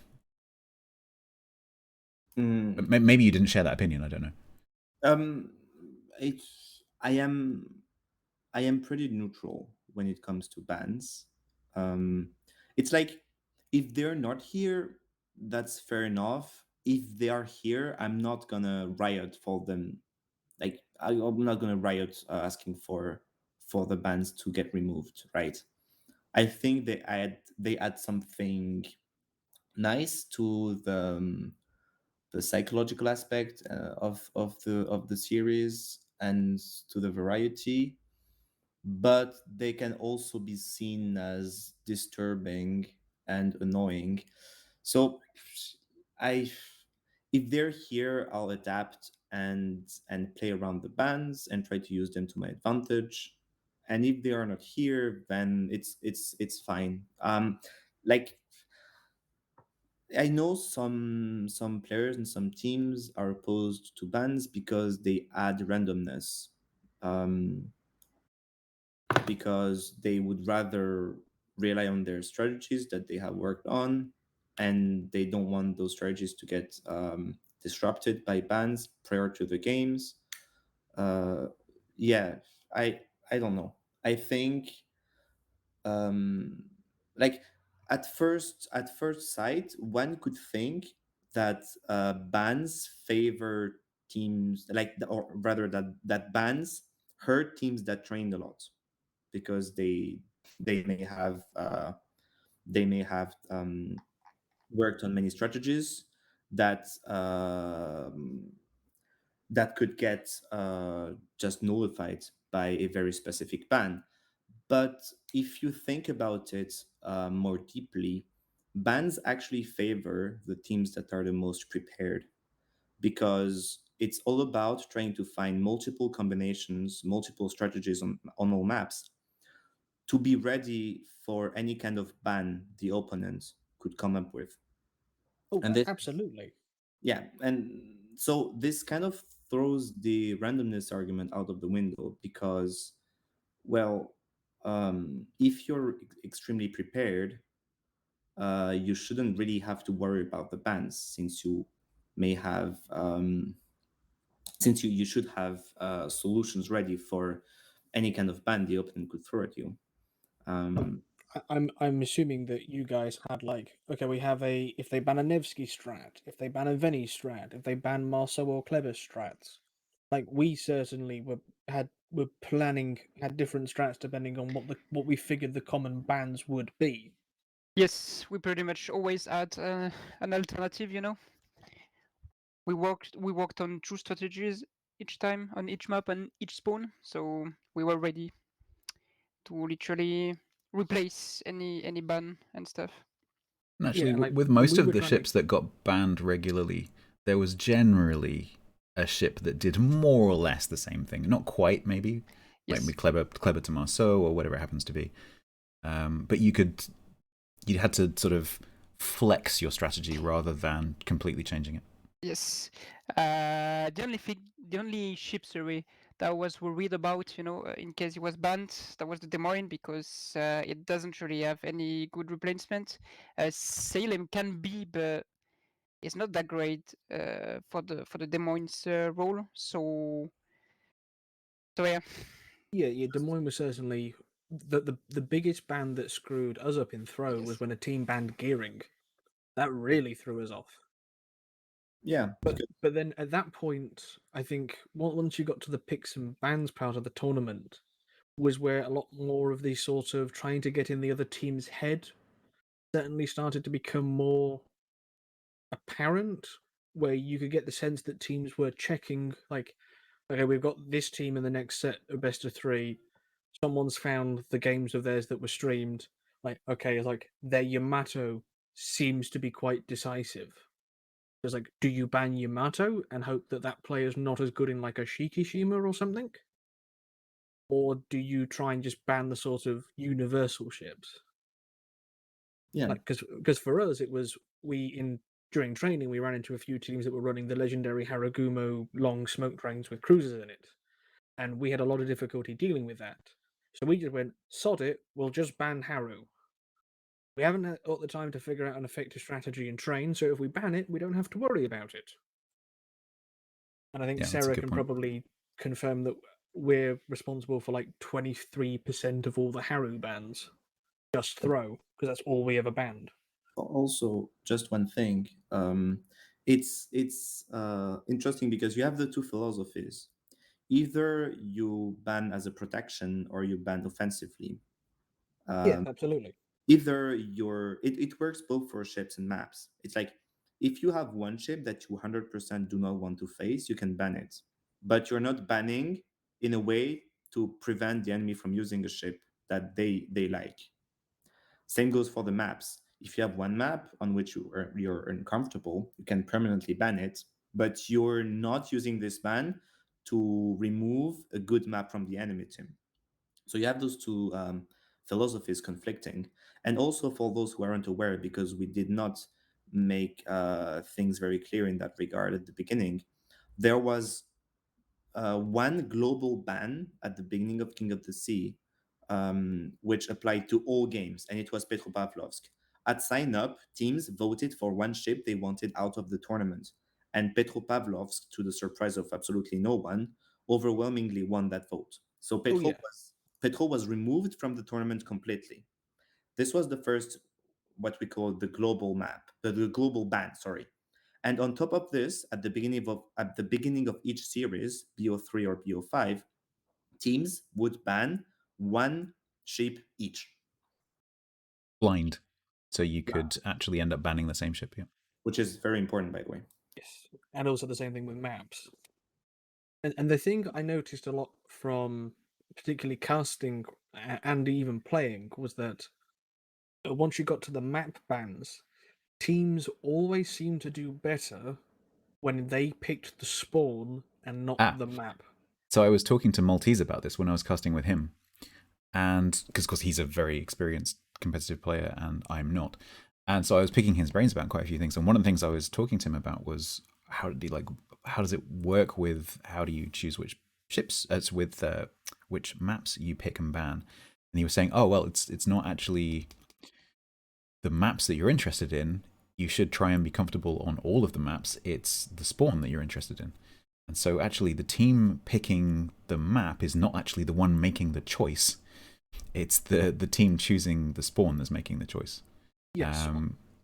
Especially from our perspective, we would always pick a map we were comfortable with from either side, but we were always more focused on the spawn.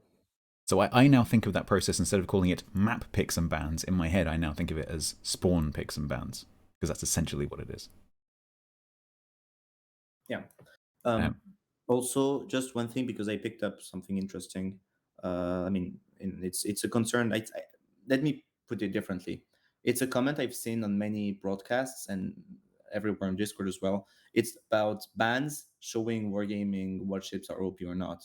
Well, maybe it's the case about Petro, but about the prior to series bans, it doesn't really tell much about overall balance, because you may want to ban a ship that's very effective on a certain map for a certain team, so you want to remove that ship from the team, but it doesn't mean the ship overall is too good or anything about this. It's really a very how can I phrase it, precise and accurate ban that does not reflect the strength of the ship overall for the in-game bans, like the series bans. I think something else that people forget is that just because a ship is okay, look, people are going to go, but I'm going to use the term balance, right? So ships are balanced towards random battles, and because competitive, particularly tournaments, are a very different environment. There's no carriers typically. The players are generally of a very, very good skill level, who can exploit the strengths and weaknesses of ships much, much better than an average player. Just because a ship has been balanced for randoms doesn't mean that it will perform in a balanced manner in competitive. And it's impossible to balance for both at the same time. So while, let's say, I don't think this is the case, but let's say that Petro was performing averagely in random battles, it might actually overperform in competitive, which I think was the feeling generally in the community, is that it's just a pain to deal with. We don't like having to deal with this stupid cruiser that we can't kill, that has this radar, and generally kind of makes the meta a bit boring. Yeah, Petropavlovsk is sorry. Do you want to carry on with? No, go ahead. Go ahead. Yeah, Petropavlovsk is really the prime example of this whole balance thing. Petropavlovsk, individually speaking, in random battles, is a good ship, but it's not like Omega broken OP. It is too good, but it's not Omega broken OP. It becomes Omega broken OP in a competitive environment when you start stacking many of them, because they create crossfires and they are extremely survivable, and their radar to concealment ratio is extremely low, which makes it very hard to perma-spot them and deal with them and focus them down. And they creep up, gain map control thanks to their survivability and improved pen angles with AP, and they just win the game by locking down positions everywhere, which is what we saw in KOTS in autumn. But Which was the single most boring competitive anything I've ever watched. Petro. Exactly, and Petros were overused in CBs in November as well, and they will be overused in this season as well up until they get banned by Wargaming. Hopefully, not too late. But yeah, this is the very best example of how a ship can become stupidly strong in a competitive setting, like significantly stronger than in randoms. And so, changing the topic very slightly, do you think that it was... Because I don't think any of us would disagree that the diversity of ships that we saw in this KOTS was better than it ever has been in terms of variety, which as a spectator is really interesting. I don't know whether it's interesting as a player, but certainly to an audience, more different things is interesting and exciting, because you're like, oh, what's this team bringing? And that adds some entertainment. So do you think it was the ship's bans system specifically that drove that variety? Or was it something else? It played a role for sure, but not as big as one may believe. I think a big factor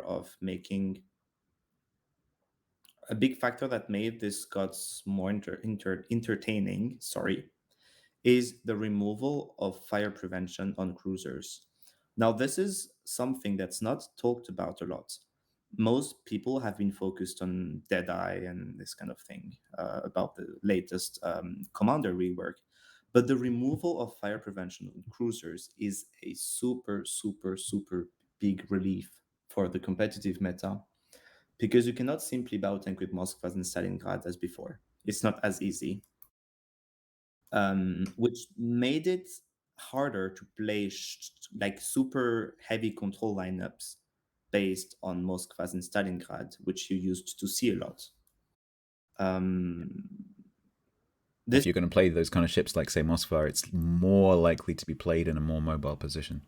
Well, no, if you use it. Not really, because you cannot play a mobile Moskva. It's not a good mobile ship. You can just play a Moskva, and it's gonna be better for you. So do you think perhaps that this idea that I have that there was more variety in the ships is actually not true, and it was just different ships? No, I think you had more variety. Okay. As far as DDs were concerned, you could pick Keyrings, Shimas, or Yang Haru, Harugumo, all of the Frenches. The Z52s for some reason were popular. Yeah. Z52 was decent in specific spots. But the DD variety was allowed by the Smaland ban, because Smaland is among the most overpowered ships in the game, and it completely ruffle storms the competitive meta for destroyers. And I even forgot to mention Daring, which was super strong this KOTS. But the removal of Smaland made it possible to pick a much broader amount of destroyers. For cruisers, the removal of Petro, made it possible to pick many more ships. And for BBs, the removal of Thunderer made it possible to pick different ships as well. So it's a combination of different good decisions that made the meta more enjoyable, really. It's not one big factor, such as ship bans. Ship bans contributed a bit, but as much as the various decisions about ship removals. So overall, the sum of good decisions about the meta made it super enjoyable. Really, it was one of the most enjoyable KOTS I've played ever. Simple solution to totally. make competitive more exciting: ban half the ships in the game. But there's a line, right? So I've had this discussion a few times recently, where particularly about the upcoming CB season, where okay, banning some ships because they overperform in certain circumstances, like a tournament, that can drive diversity. It can make it more fun to play. It can make it more fun to watch. But the problem is, if you take that then too far, suddenly you've got like 20 ship bans. You're then going in the opposite direction because you're massively artificially limiting the choices that teams have. And so I think it's about finding that balance of allowing the player base, or the competitive player base as a whole, to say, hey, as a community, we don't like this ship. But then still allowing teams to have some choice. Yes, but to be fair, for the previous CB season, for example, the February-March one, Wargaming did a pretty decent job at banning the two popular ships. The Typhoon Hurricane meta was super Mogador heavy, so they banned. And confirm. They limited the amount of Mogadors you could use to one. It was Alaska heavy as well, which they limited. And Musashi was arguably an issue too, so they I think they straight up banned it. I don't know. Can't remember. Funnily enough, that turned out to be probably the most fun clan battle season that I think most of us remember. Yes, because it was at a tier without carriers, and they spotted the correct issues with the meta and corrected them rather quickly. And most importantly, they did not change those bans. They did not ban further ships unnecessarily, which is the issue you pointed out, and they managed to just keep the meta as it was, because it was probably satisfying for them as well as for the players, and it was good. So I hope they can, like, for the sake of the competitive scene, I hope they can continue making correct decisions when it comes to mid-season or early season bans. Like, the big question is, when will they ban petrol for the next season? When will they continue making like good decisions when it comes to the ship bans? Is a big question. Yeah, and hopefully the community has given them enough feedback about that last clan battle season and about KOTS that actually they got it right both times, I think, and that led to a very enjoyable experience. Which ultimately, this is a game, it should be fun. Yes. And to be I fair, think they got it right. Yeah, they did, but for King of the Sea, we had to push them. They were not keen on banning ship globally because it's not good press for a game producer when the competitive community requests one ship specifically to be banned. For obvious reasons, True, very true. So they were not too keen on banning a ship globally. Thankfully, we got them to do it, not in the most efficient way through those votes, but we got them to do it, which is nice. Now, hopefully, they keep making good decisions and don't proceed to ruin every competitive mode with CVs. But that's not in our hands, sadly. We will see. Yeah, I mean, I've had some conversations Looking at with you, Sera. Yes, You're Sarah. our only well, hope. Sarah. yeah. I mean, Sarah, how about MCV, Sarah? You keeping them out, yes, Sarah? is there a If statement that CVs the organizers would like to make about CVs? Well, if CVs don't change dramatically, CVs in current state will not be in COTS. That's the guarantee we have so far. Clip this. We need this for reference. Yeah, can we get this in blood signed, please? Yeah, I'll go draw some blood right now. Thank you. But yeah, in current state, they will not enter competitive. At least that's the statement I have also got. But obviously, some higher up in St. Petersburg can just say, "Hey, let's do it anyway." But I doubt that they can actually push that through with the amount of like resistance they will meet in both the organization and the community itself. So, yeah, Look, I very much doubt that CVs will. if they want to come fuck about with carriers, into- they have their own little Verizon tournament they can put them into. Keep them out of COTS, thank you. The thing is, King of the Seas twice a year. 70% of competitive is Clan Wars, because they've increased the intensity of Clan Wars. They've made the schedule heavier, which means most of the competitive that you play as a clan is Clan Wars. And I'm afraid they will try at all costs to push carriers into their game modes because they don't want a competitive scene without one of the 4 classes, which you can understand from their point of view, but it's a pity. And no doubt when submarines come along, it'll be the same thing. I think they will obviously want to put those in because it's something that they've spent a long time on. Yeah, Hmm. most likely. And you see that in November, in like last spring, 1 year ago, there was this season with Venezia, Stalingrad, and Hakouri all over the place, which we clearly didn't like. We didn't really like it. In November, they tried experience again with carriers, and it was not good still. Now they're trying it again with CVs again. So there's no sign of them like slowing the CVs in competitive train at all, But Yeah, it's understandable. Okay, so we are running along the time. I think we're running about something like 1.5 hours now. So I want to move this along a little bit because there's a couple of topics that we haven't touched on yet that I would like to touch on. So we did get some listeners' questions for the ship bans section. I'm afraid we've actually covered quite a lot of what you asked already. So Kellogg's Hangman DMC, I apologise. I'm actually not going to cover your questions directly, but hopefully we did touch on the topics that you're asking about. The topic that I would like to move on to is the fact that the tournament had a cash prize. So this is not a first, because obviously the Verizon tournament also had a cash prize. So it's not the first opportunity that players have had to win some money, but it is a first for King of the Sea.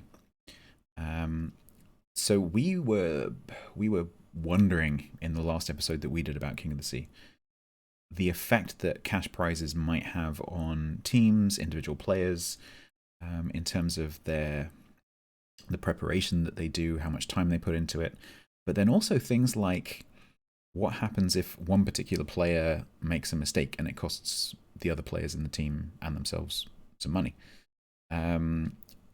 So did you have any concerns as a team going into a tournament where there's money involved? You want to speak about it, Azur, maybe? Or Yeah, real quick. From my point of view, not surely. I don't see any issue with that. That's another motivation to play the competition. Personally, first I play, to play the game with a team and to win the tournament. Then I think about the rewards. That's pretty much the first time you can see some rewards in the KOTS. Valuable rewards. And the KOTS was still something, everyone wanted to play the KOTS with a team, regardless of the rewards. I think it's not something that's gonna add another motivation to the player to play the KOTS. If I'm clear enough, you can see what I mean. yeah, it's interesting what Azur says, because in warships, we are not used to play for the rewards, because the rewards in competitive have always been close to irrelevant. We are not used to play for the rewards at all, which makes it a bit weird. Like, to put things into perspective a bit for those who may ignore it, winning KOTS, so the 12 guys who won KOTS, after having trained like dozens of hours for it, and after having beaten the best teams and players on the server, they won each 5k doubloons and 5k steel. So this is less steel than your average player ranking out gold. And I get more doubloons twice more doubloons than that every month for free. Yep. Yes. So we are among the best players on the server. We win the biggest competition, and we win less rewards than your casual player completing his ranked season. This is completely mind blowing to me. Not that I would want like tens of thousands of resources. I have all of the resources I need, really. But from it's a matter of principle. It's just weird. So we have never been used. We have never been used to play for the rewards, and playing for such big rewards is definitely something that's weird. And as you said, we don't even think about it really. um, it's I don't know. Of course, when we lost, being very close to the money, it came as a disappointment. But the feeling of winning with the team and the feeling of achieving a massive result after having put so much time into it is really much more important than the rewards, even money. No. So in my opinion, it's really, maybe we trained a bit more than usual because we knew there could be money in the end. But the joy of winning the tournament, the EU tournament, really was much more important than the disappointment of missing out on the money. I think that's probably a testament to you as a team. As a bunch of people who've been playing together for a long time, that almost it just wasn't something that you were thinking about. Whereas I think we were concerned. We were talking about this, a few weeks ago on the podcast. I think we were concerned. Like, so take for example a team from a country where the prize money is worth a lot more. So maybe not a European country, for example, where that, say, the difference between winning and coming second, like $500 or more per person, could be the difference between paying for a relative's healthcare or not. It could be the difference between having a car or not. And if one of the team misplays somehow, that they could actually come under a lot of negative attack from the rest of the team because they've lost the rest of the team a whole load of money. And that was something that I think we were quite concerned about. I haven't heard of any examples of that happening, but yeah, I see what you mean. But I think it would have been an issue if winning money was an expectation. Mhm. I think it wasn't the case for any team. For most teams, winning money was a bonus. First of all, because of how few teams got money in the end, 4 out of the hundreds who took part at the beginning, and because of how hard the path is. I don't know if people realize how tough it is to get to the money in the end. You need to be among the 3 best of your region, and then you have to fight your way to the semifinals of the international phase, winning 2 games if you were second or third, and 1 more game if you were your region winner. It is so hard, and also it is so hard that you couldn't really start the tournament with the expectation to win money. Therefore, missing out on the money cannot be seen as a real disappointment, right? Or you cannot really, that's simply it. You cannot see it really as the big disappointment because of how hard it was from the get go. So yeah, like it was so not granted to make it to the money that missing out on the money cannot be seen it's as a bad. purely a benefit. There's no disbenefit because you weren't expecting to get there in the first place. Yeah. Yes. Makes Also, sense.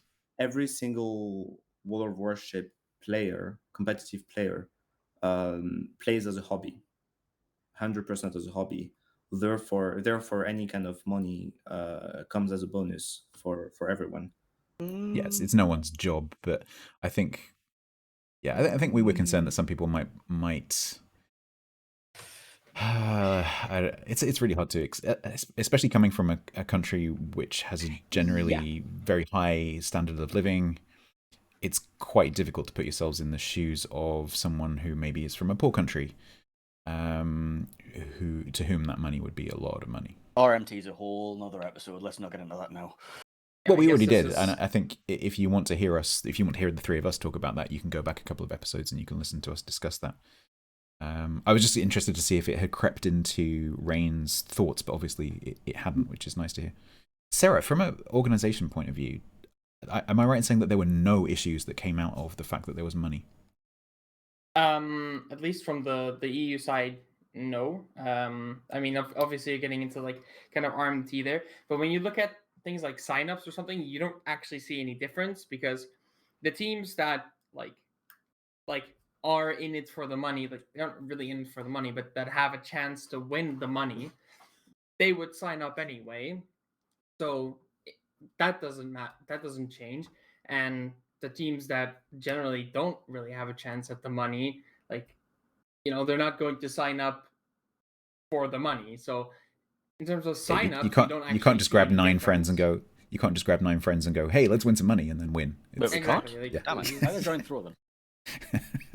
I guess that's kind of KOTS. What is it, KOTS 6 almost, but yeah. No, that's generally not really a thing. And again, when you look at like concerns regarding the money, you're mostly talking about RMT when it comes to that. But on EU, there was like none of it really. I think most of it came from Asia again, but there was not really any substantial evidence again for that, and it was mostly just related to what happened in clan battles earlier and speculation. So it's good. I hope that continues. I think we did have some concerns. I think those, as long as there's money involved, those will continue to be concerns. But hopefully, Wargaming can maybe, if they're serious about continuing with King of the Sea and other tournaments being, having cash prizes, that maybe they can look to other more established esports organizations and just lean on them a little bit for some, knowledge about how to deal with the kind of problems that can crop up. Yeah, absolutely. Like, as the person on the podcast who brought it up when we were talking about like the risk of money, the fact that there has been no controversy over any of the conduct of any of the teams was incredibly pleasing and very encouraging for future King of the Seas.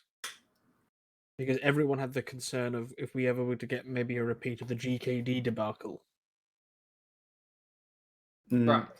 GKD were the ones who just left. They weren't the ones that were related to real They money trading. also That were was account sharing. Yeah, no, they were caught for account sharing. I think it was like some 557 or whatever that clan was called. DSF or something like that. No, like 553 or 557, something like that. Like they were also account sharing there, and there was there was more shady stuff going on, and definitely. But this time, I mean, there were a few bits and pieces, but nothing major, which was really, really nice to see. Yeah. So yeah, long may that continue. So I'd want to try and start drawing this towards a close now. So we've actually, I've got a topic in here that's like wargaming involvement in EU, and I think we've pretty much covered everything I wanted to cover in that. I guess I can touch up on that. Please do. Just a slight bit. Please do. And that is that, from what it seemed like, wargaming focused a lot more on the EU side of things, specifically more than other regions. But that's just how it seemed.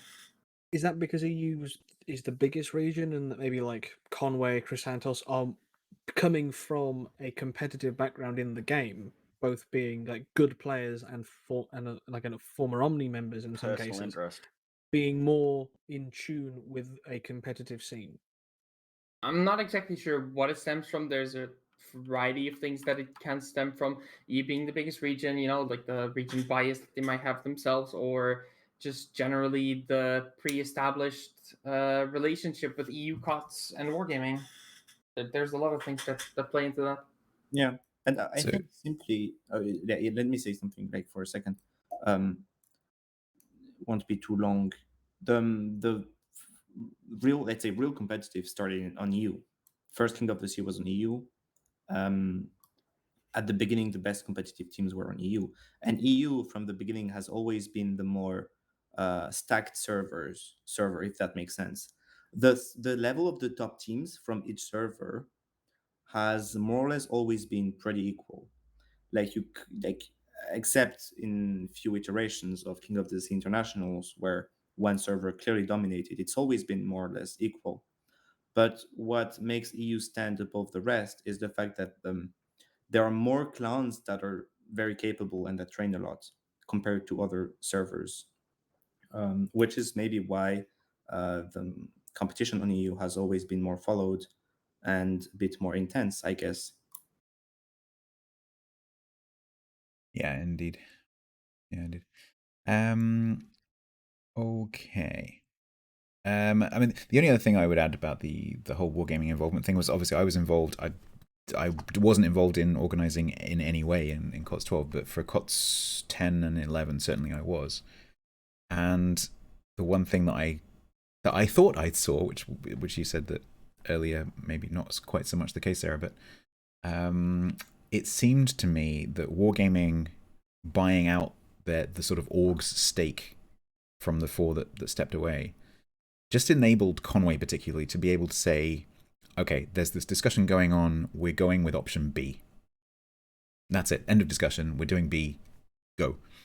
And I saw that happen a couple of times, and as someone who's worked in and alongside, you know, project managers and project management on massive projects, it's really, really important that when you have a discussion that breaks out, that there is someone there to go, okay, we've got option A, B, and C, we're going with option A.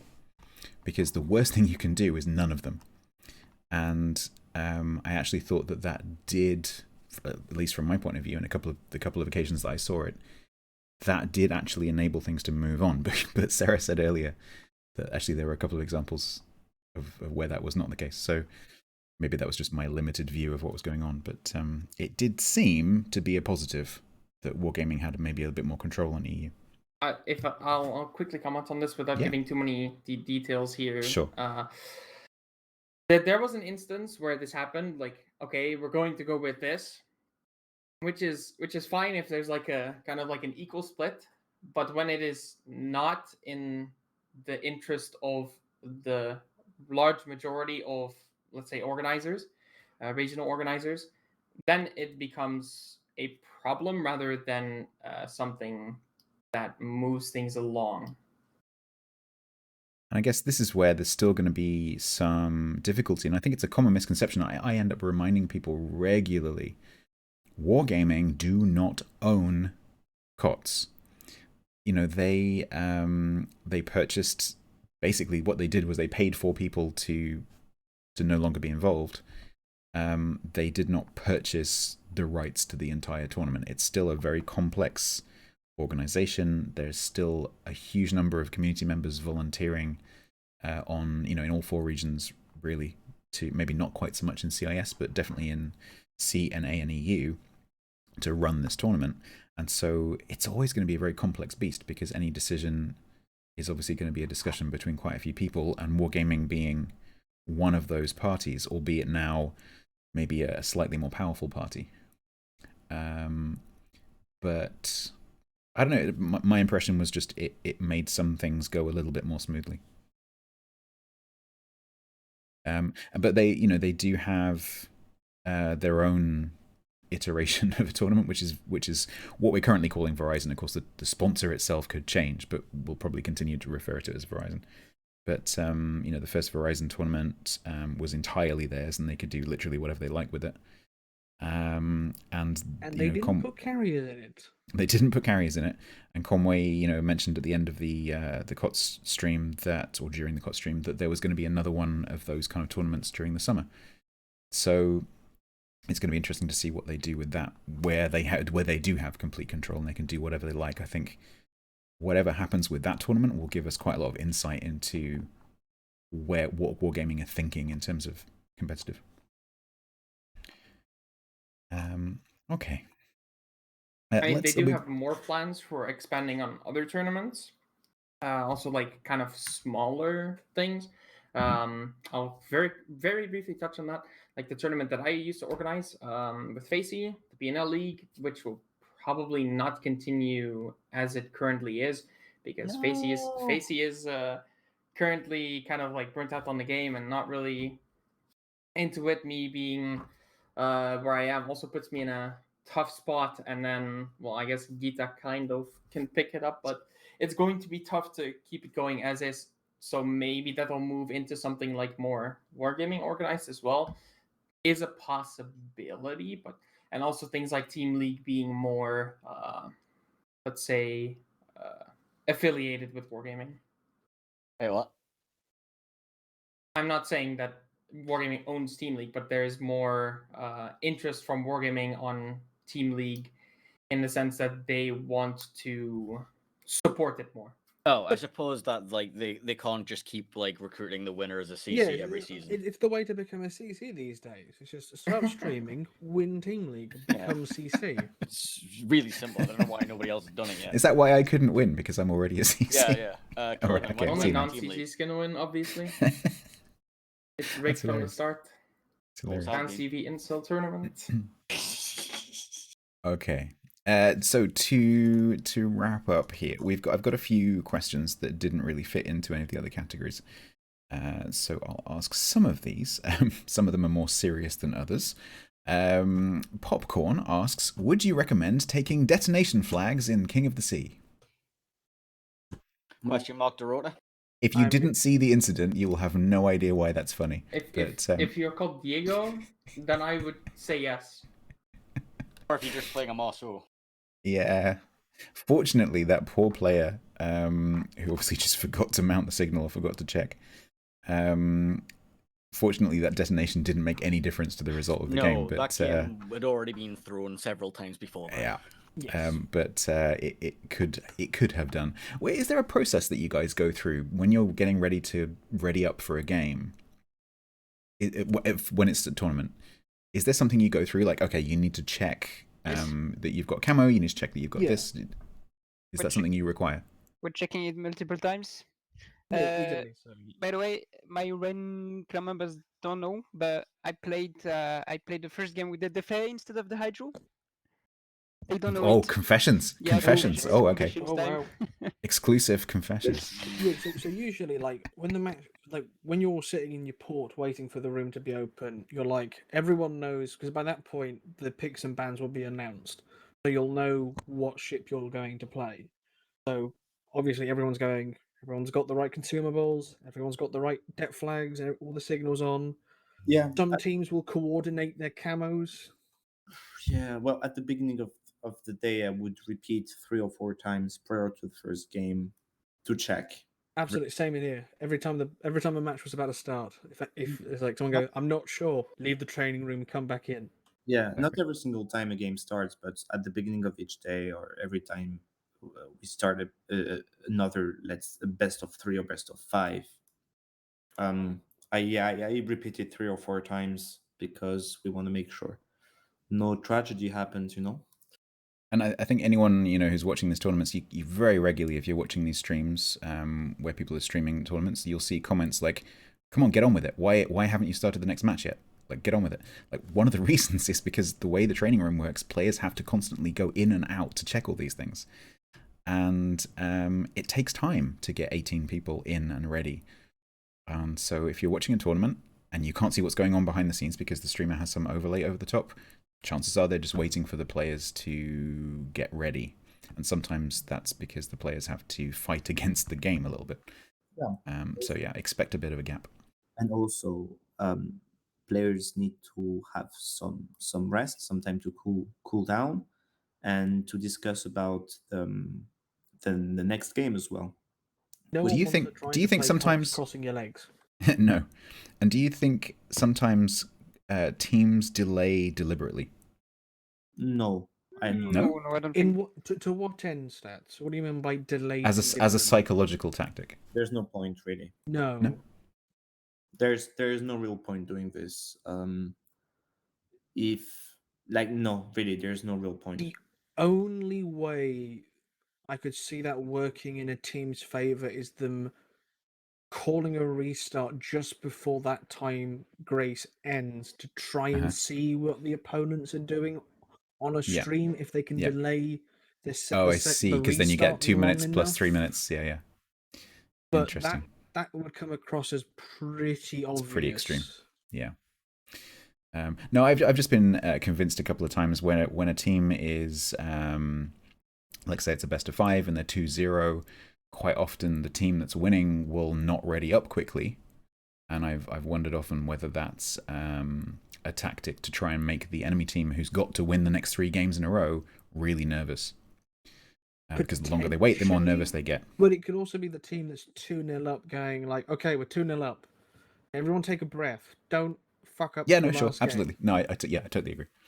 I just thought it'd be an interesting question to ask because it's a theory that I've had for a while. Maybe I'll have to change my theory. Okay. Tramampoline asks, related to that same game with the detonation, why was there a GK in the first finals game, as that seems like a completely irrelevant ship? Well, I asked the expert on GK, Darth Henning, what his opinion was on this, and he just made noises at me. So if Henning doesn't know, nobody knows. It makes no real sense because when you think of any kind of role you want your BB to have, a different BB than GK does it better. If you want a strong artillery platform to perform crossfires, then GK is not your ship. Even if you want a tanky ship, GK is not your ship. If you want a mobile ship, GK is not your ship. And if you want to perform very aggressive pushes, which can be related to tankiness, GK even is not even your pick. So it made no real sense. But yeah. We haven't. I don't know if anyone has actually approached the team or the player directly, but no one that we've talked to has a clue why they did that. And actually, many of us think that choice actually could potentially have lost them the tournament. There's 2 things that could have possibly had the GK going for it. It could have been using the Hydra to get information on the Des Moines that it was planning on pushing around along that 10 line, or it could have been trying to win against the Kremlin in a drive-by with its turtleback. But that's it, and that's pushing it. That's like looking for stuff where there's nothing there. Like there's no reason. Too niche, I would say. Where exactly did they use the GK? 10 line land of fire. Land of fire 10 line. Okay. It basically drove over to the 10 line, drove down the 10 line, and died. Now that's literally what happened. Yeah, me and Flambass were focusing on the Marceau Wolf packs, and just the GK died. And for fans of British football, it was just like, what happened? I don't know, Jeff. We're just watching the Marceau. Yeah, no, the GK appears in the kill feed, and we're like, what? Yeah, what no, Sea Raptor and I were actually following it, and it just melted. It just went from full health to nothing in a matter of a minute or so, and didn't achieve anything. And we were just left there going, why on earth would you bring that ship? It was blatantly obvious that that's what was going to happen if you send it over there on its own. So, yeah. Anyway, bit of a joke question. More serious question from Shrampoline. Venezia seemed like a bad choice in this tournament, and certainly not effective enough to stop fast French destroyers, referring to the triple or quadruple French destroyer groups that we were seeing. That's Tramampoline's impression. Is that in line with what we were thinking? No. The problem Veni has is her reload. You can absolutely decimate a destroyer if the salvos land, but the gap between the salvos makes it difficult for the Venezia to be consistently effective. I would disagree. The problem of Venezia is not the firepower, it's not the reload, because the alpha very, very well compensates for the reload, whatever the target you're firing at. What really is problematic when you use Venezia is that you're going to be facing Nevskis, and Nevskis simply out-control you.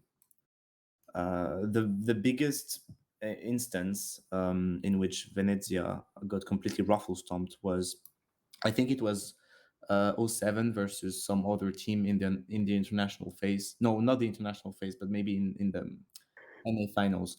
And they played the game on Northern Waters, and on the 8, 9, 10 line area, they had double Nevsky versus double Venezias.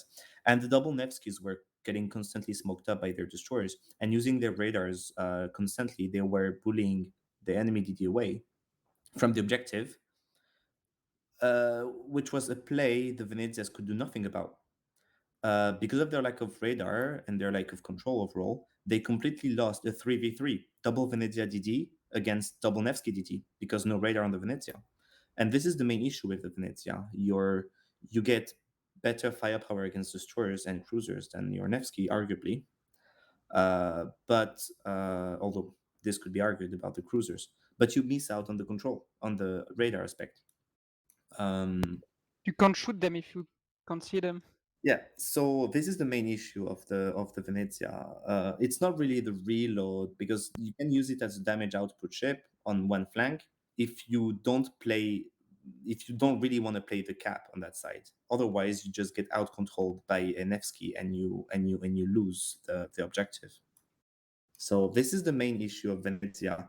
When you compare it to Nevsky, if you ban Nevsky, then Venezia can become maybe a bit more interesting.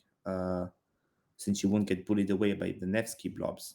So, yeah, but Nevsky is definitely a very viable ship, especially if you're likely to face Frenches or destroy heavy lineups in general. Although, if this comes at the cost of cap control, then it can bite you in the ass.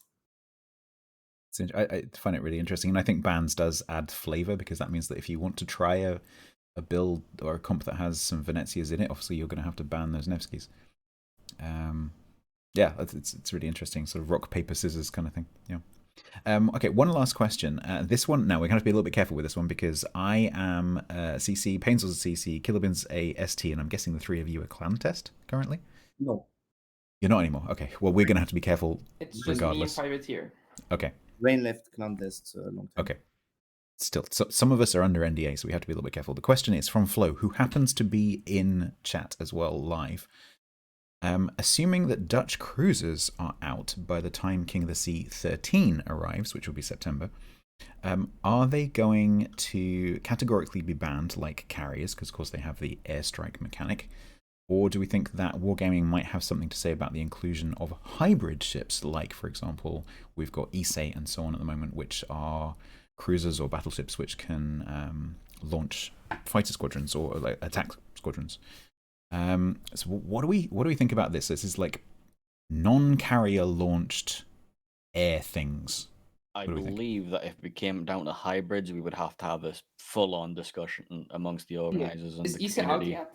Or is that No. She's coming out, though, Yeah. like Her- 4th of June? Yeah, it's been announced. Damn it, then I can't talk yet. Okay. No, The but date's released. I forget exactly when, Yeah. but yeah, June. At the moment, there is no tier 10 hybrid. If KOTS stays at tier 10, the hybrid isn't a concern at the moment. Yeah, but The true hybrid. So yeah, I think hybrids is one thing, because obviously they behave like carriers. The planes can do spotting, and they do all the things that a carrier can do. So that's one thing. I think they are slightly separate. The Dutch cruisers with their airstrike are not the same thing. The obviously, so we can't talk about I think probably all of us have tested them at this point. We can't talk about our experience of playing it, but I can certainly talk about the mechanic. So the mechanic, just in case you didn't know, because it's been going around a lot recently in various hysterical. Don't besmirch us historians. There's been a few Reddit posts recently which have kind of, accurate. Hysterically accurate, yeah. But like, there's a few facts that you need to be aware of. One of them is that obviously those ships are not balanced yet, so anything you see on Reddit, just bear in mind those ships have not gone through balancing. But particularly, those attacks are not analogous to a plane, like a carrier plane attack. There's no spotting involved. Those attacks, the plane's animation that comes with it is not doing any spotting. And the main issue in competitive with carriers is spotting, so it's not providing that. They, in terms of the game mechanics, if you remove the graphics element and you're just looking at exchanges of numbers, they essentially behave like guns or torpedoes that you happen to be able to lob over really tall islands.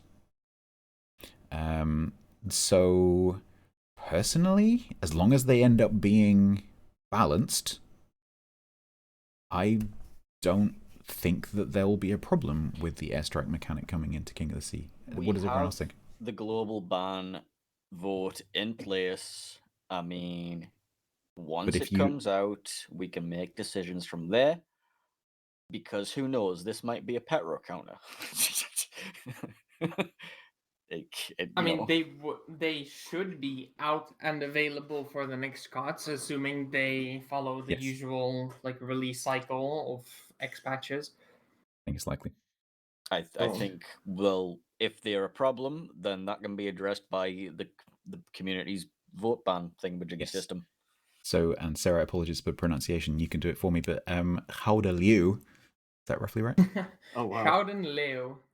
Yes, will be probably available for King of the Sea 13. And yeah, it's going to be interesting, but there's a long time in between now and then. The mechanic might change completely. You never know. It wouldn't be the first time, if it does change, that we would have seen a test ship go in with one set of characteristics and come out with a completely different set of characteristics. Most recently, the German destroyers changed significantly between the beginning of testing and the end of testing. So it's an interesting question to debate.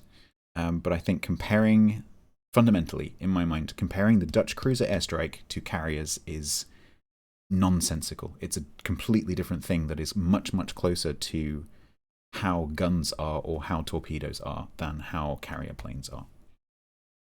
Is everyone kind of on the same page with me, or does anyone disagree?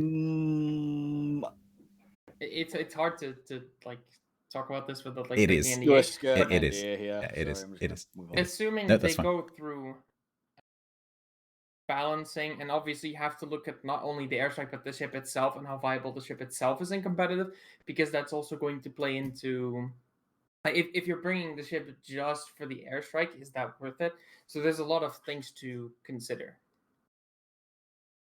Yeah, fair enough. Yeah, I don't think like as a CV, no.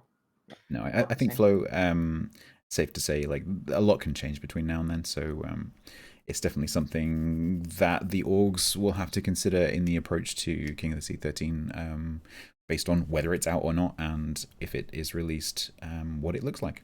So I think we'll have a bigger problem to worry about in KOTS 13 called Vampire 2.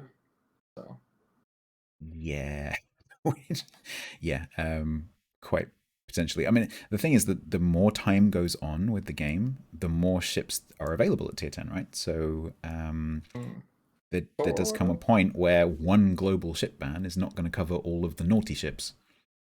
And that is something to consider as well, because and this also depends, right? Because if Petro gets like mega nerfed in the aspects it should be nerfed in, which is its staying power, then what do you do with the global ban? It's like it's about how many real problematic ships there are at the tier currently, which is hard to like determine in some cases, especially when you have to deal with like the corporate side of things. Yeah, exactly. And as you said earlier, like wargaming have to strike a balance, because they're not going to want to be seen to go like, right, this ship is banned and this ship is banned and this ship is banned. Why? Well, because they're massively overpowered. Like that's not a message that they're going to want to be communicating or seeing to communicate. So they're going to want to keep that list as short as possible. But ultimately, they're going to have to deal with an increasing number of ships at tier 10. But I think that's a two-headed thing, because yes, it means that there's a higher chance of there being more problem ships, but it also means there's more ships for teams to choose from. And so hopefully that means that there'll be a bit more variety in the compositions that teams play. So I think that's a two-sided coin. Right, we are well past 2 hours. I knew this would happen. So what I would like to do is just give each of you an opportunity, if you would like to say anything else about King of the Sea, tournaments in general, Reign, how you're feeling, whatever you like. and then I will wrap it up if there's anything you think I've missed. I think we'll start with Sera. Anything you would like to put in?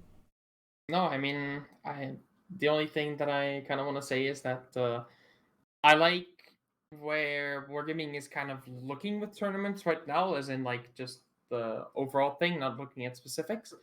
With things like community tokens, which I think have great potential, and generally them thinking about things like training room and really looking to improve it, and mostly like being more engaged in other tournaments besides KOTS and besides their own Verizon. That's all. Cool. Thank you very much. Azur. No, not sure. You can say no. That's perfectly fine. Nope. Lebonk. Lebonk and Lulu. No, I don't really have much more to say. Just I hope, for the sake of the health of the competitive scene, that wargaming keeps carriers out of competitive modes. Otherwise, it could go downhill. Fair. Don't think you're going to get much disagreement from us. Kilobin, Painter? Yeah, I would like to say, like, please CC me in all discussions about the improvements to spectator and training rooms, because I will be like, very interested and actually have wasted far more time than I should have in the CC Discord and the feedback channel on about this stuff already. So yeah, let me know when this discussion goes down. We will definitely get back to you, both of you on that. Yeah, that'd be great. Thank you very much. Kilobin, anything else? Obviously, basically, most of the same. The better the training room is for players and casters, the better. And I just hope the future King of the Seas goes smoothly as this one did, or even smoother. I just want to throw back. I was watching. Can we go back to that time when they had that little tournament where they had like the live event where they had both teams with players on it? Can we have that? Can we have like a live event with World of Warships? It'd be great. No, okay. No, but we will have Tier 1 King of the Sea. We've got Painter and I got a few ideas planned, just like novelty level tournaments. So yeah, we've got a few ideas. Oh no, Painter. The other one that Painter has is a tournament which is where every single player is a bot. Just like your and it's like Football Manager. So instead of actually playing, you just choose the teams. I think that could be hilarious. So we're going to do those at some point. So watch this space. Okay, so I'll wrap up there. So thank you very much to you three. It's been fascinating. I hope you feel like you've had an opportunity to get your thoughts across. It's certainly been a very interesting discussion. I'm sure people will enjoy listening to it. I will add Malamu's Twitch link into the description. So thank you for talking about that. So that brings us to the end of episode 8. Many thanks, of course, to Lulu and Azur and Sera. And many thanks also to my co-hosts Kilobin and Painzor. You can find their channels in the description for this episode along with Malibu's. Or you can simply go to twitch.tv/Kilobin and twitch.tv/Painzor and drop them a follow. Kilobin generally streams Warships on Mondays, and sometimes he's been known to do War Thunder at the weekends. And Painzor generally streams Warships on Thursdays. If you've enjoyed this episode, please do subscribe on whichever platform you're currently listening on. If you've listened on YouTube and you'd like a more convenient way of listening, you can actually get this on things like Podbean, Amazon Music, Spotify, Google Podcasts. It's syndicated to a whole bunch of different places. So just go and have a search. We're going to try and get out a new episode as often as we can. King of the Sea kind of disrupted our schedule a little bit, but we'll try and get back on the fortnightlies now that that's over. Thanks to anyone who submitted a question. We didn't actually get to cover very many of them directly, but hopefully we actually covered most of the topics. For future episodes, if you'd like to submit a question, please do keep an eye out in Discord, and we'll open up the questions at least a day before the episodes are recorded. And if you have an idea for a topic, then please do let us know as well. I've been Stats. You can find me at twitch.tv/StatsBloke on Tuesdays, Wednesdays, Fridays, Saturdays, and Sundays. Take care of each other, and we'll speak to you soon.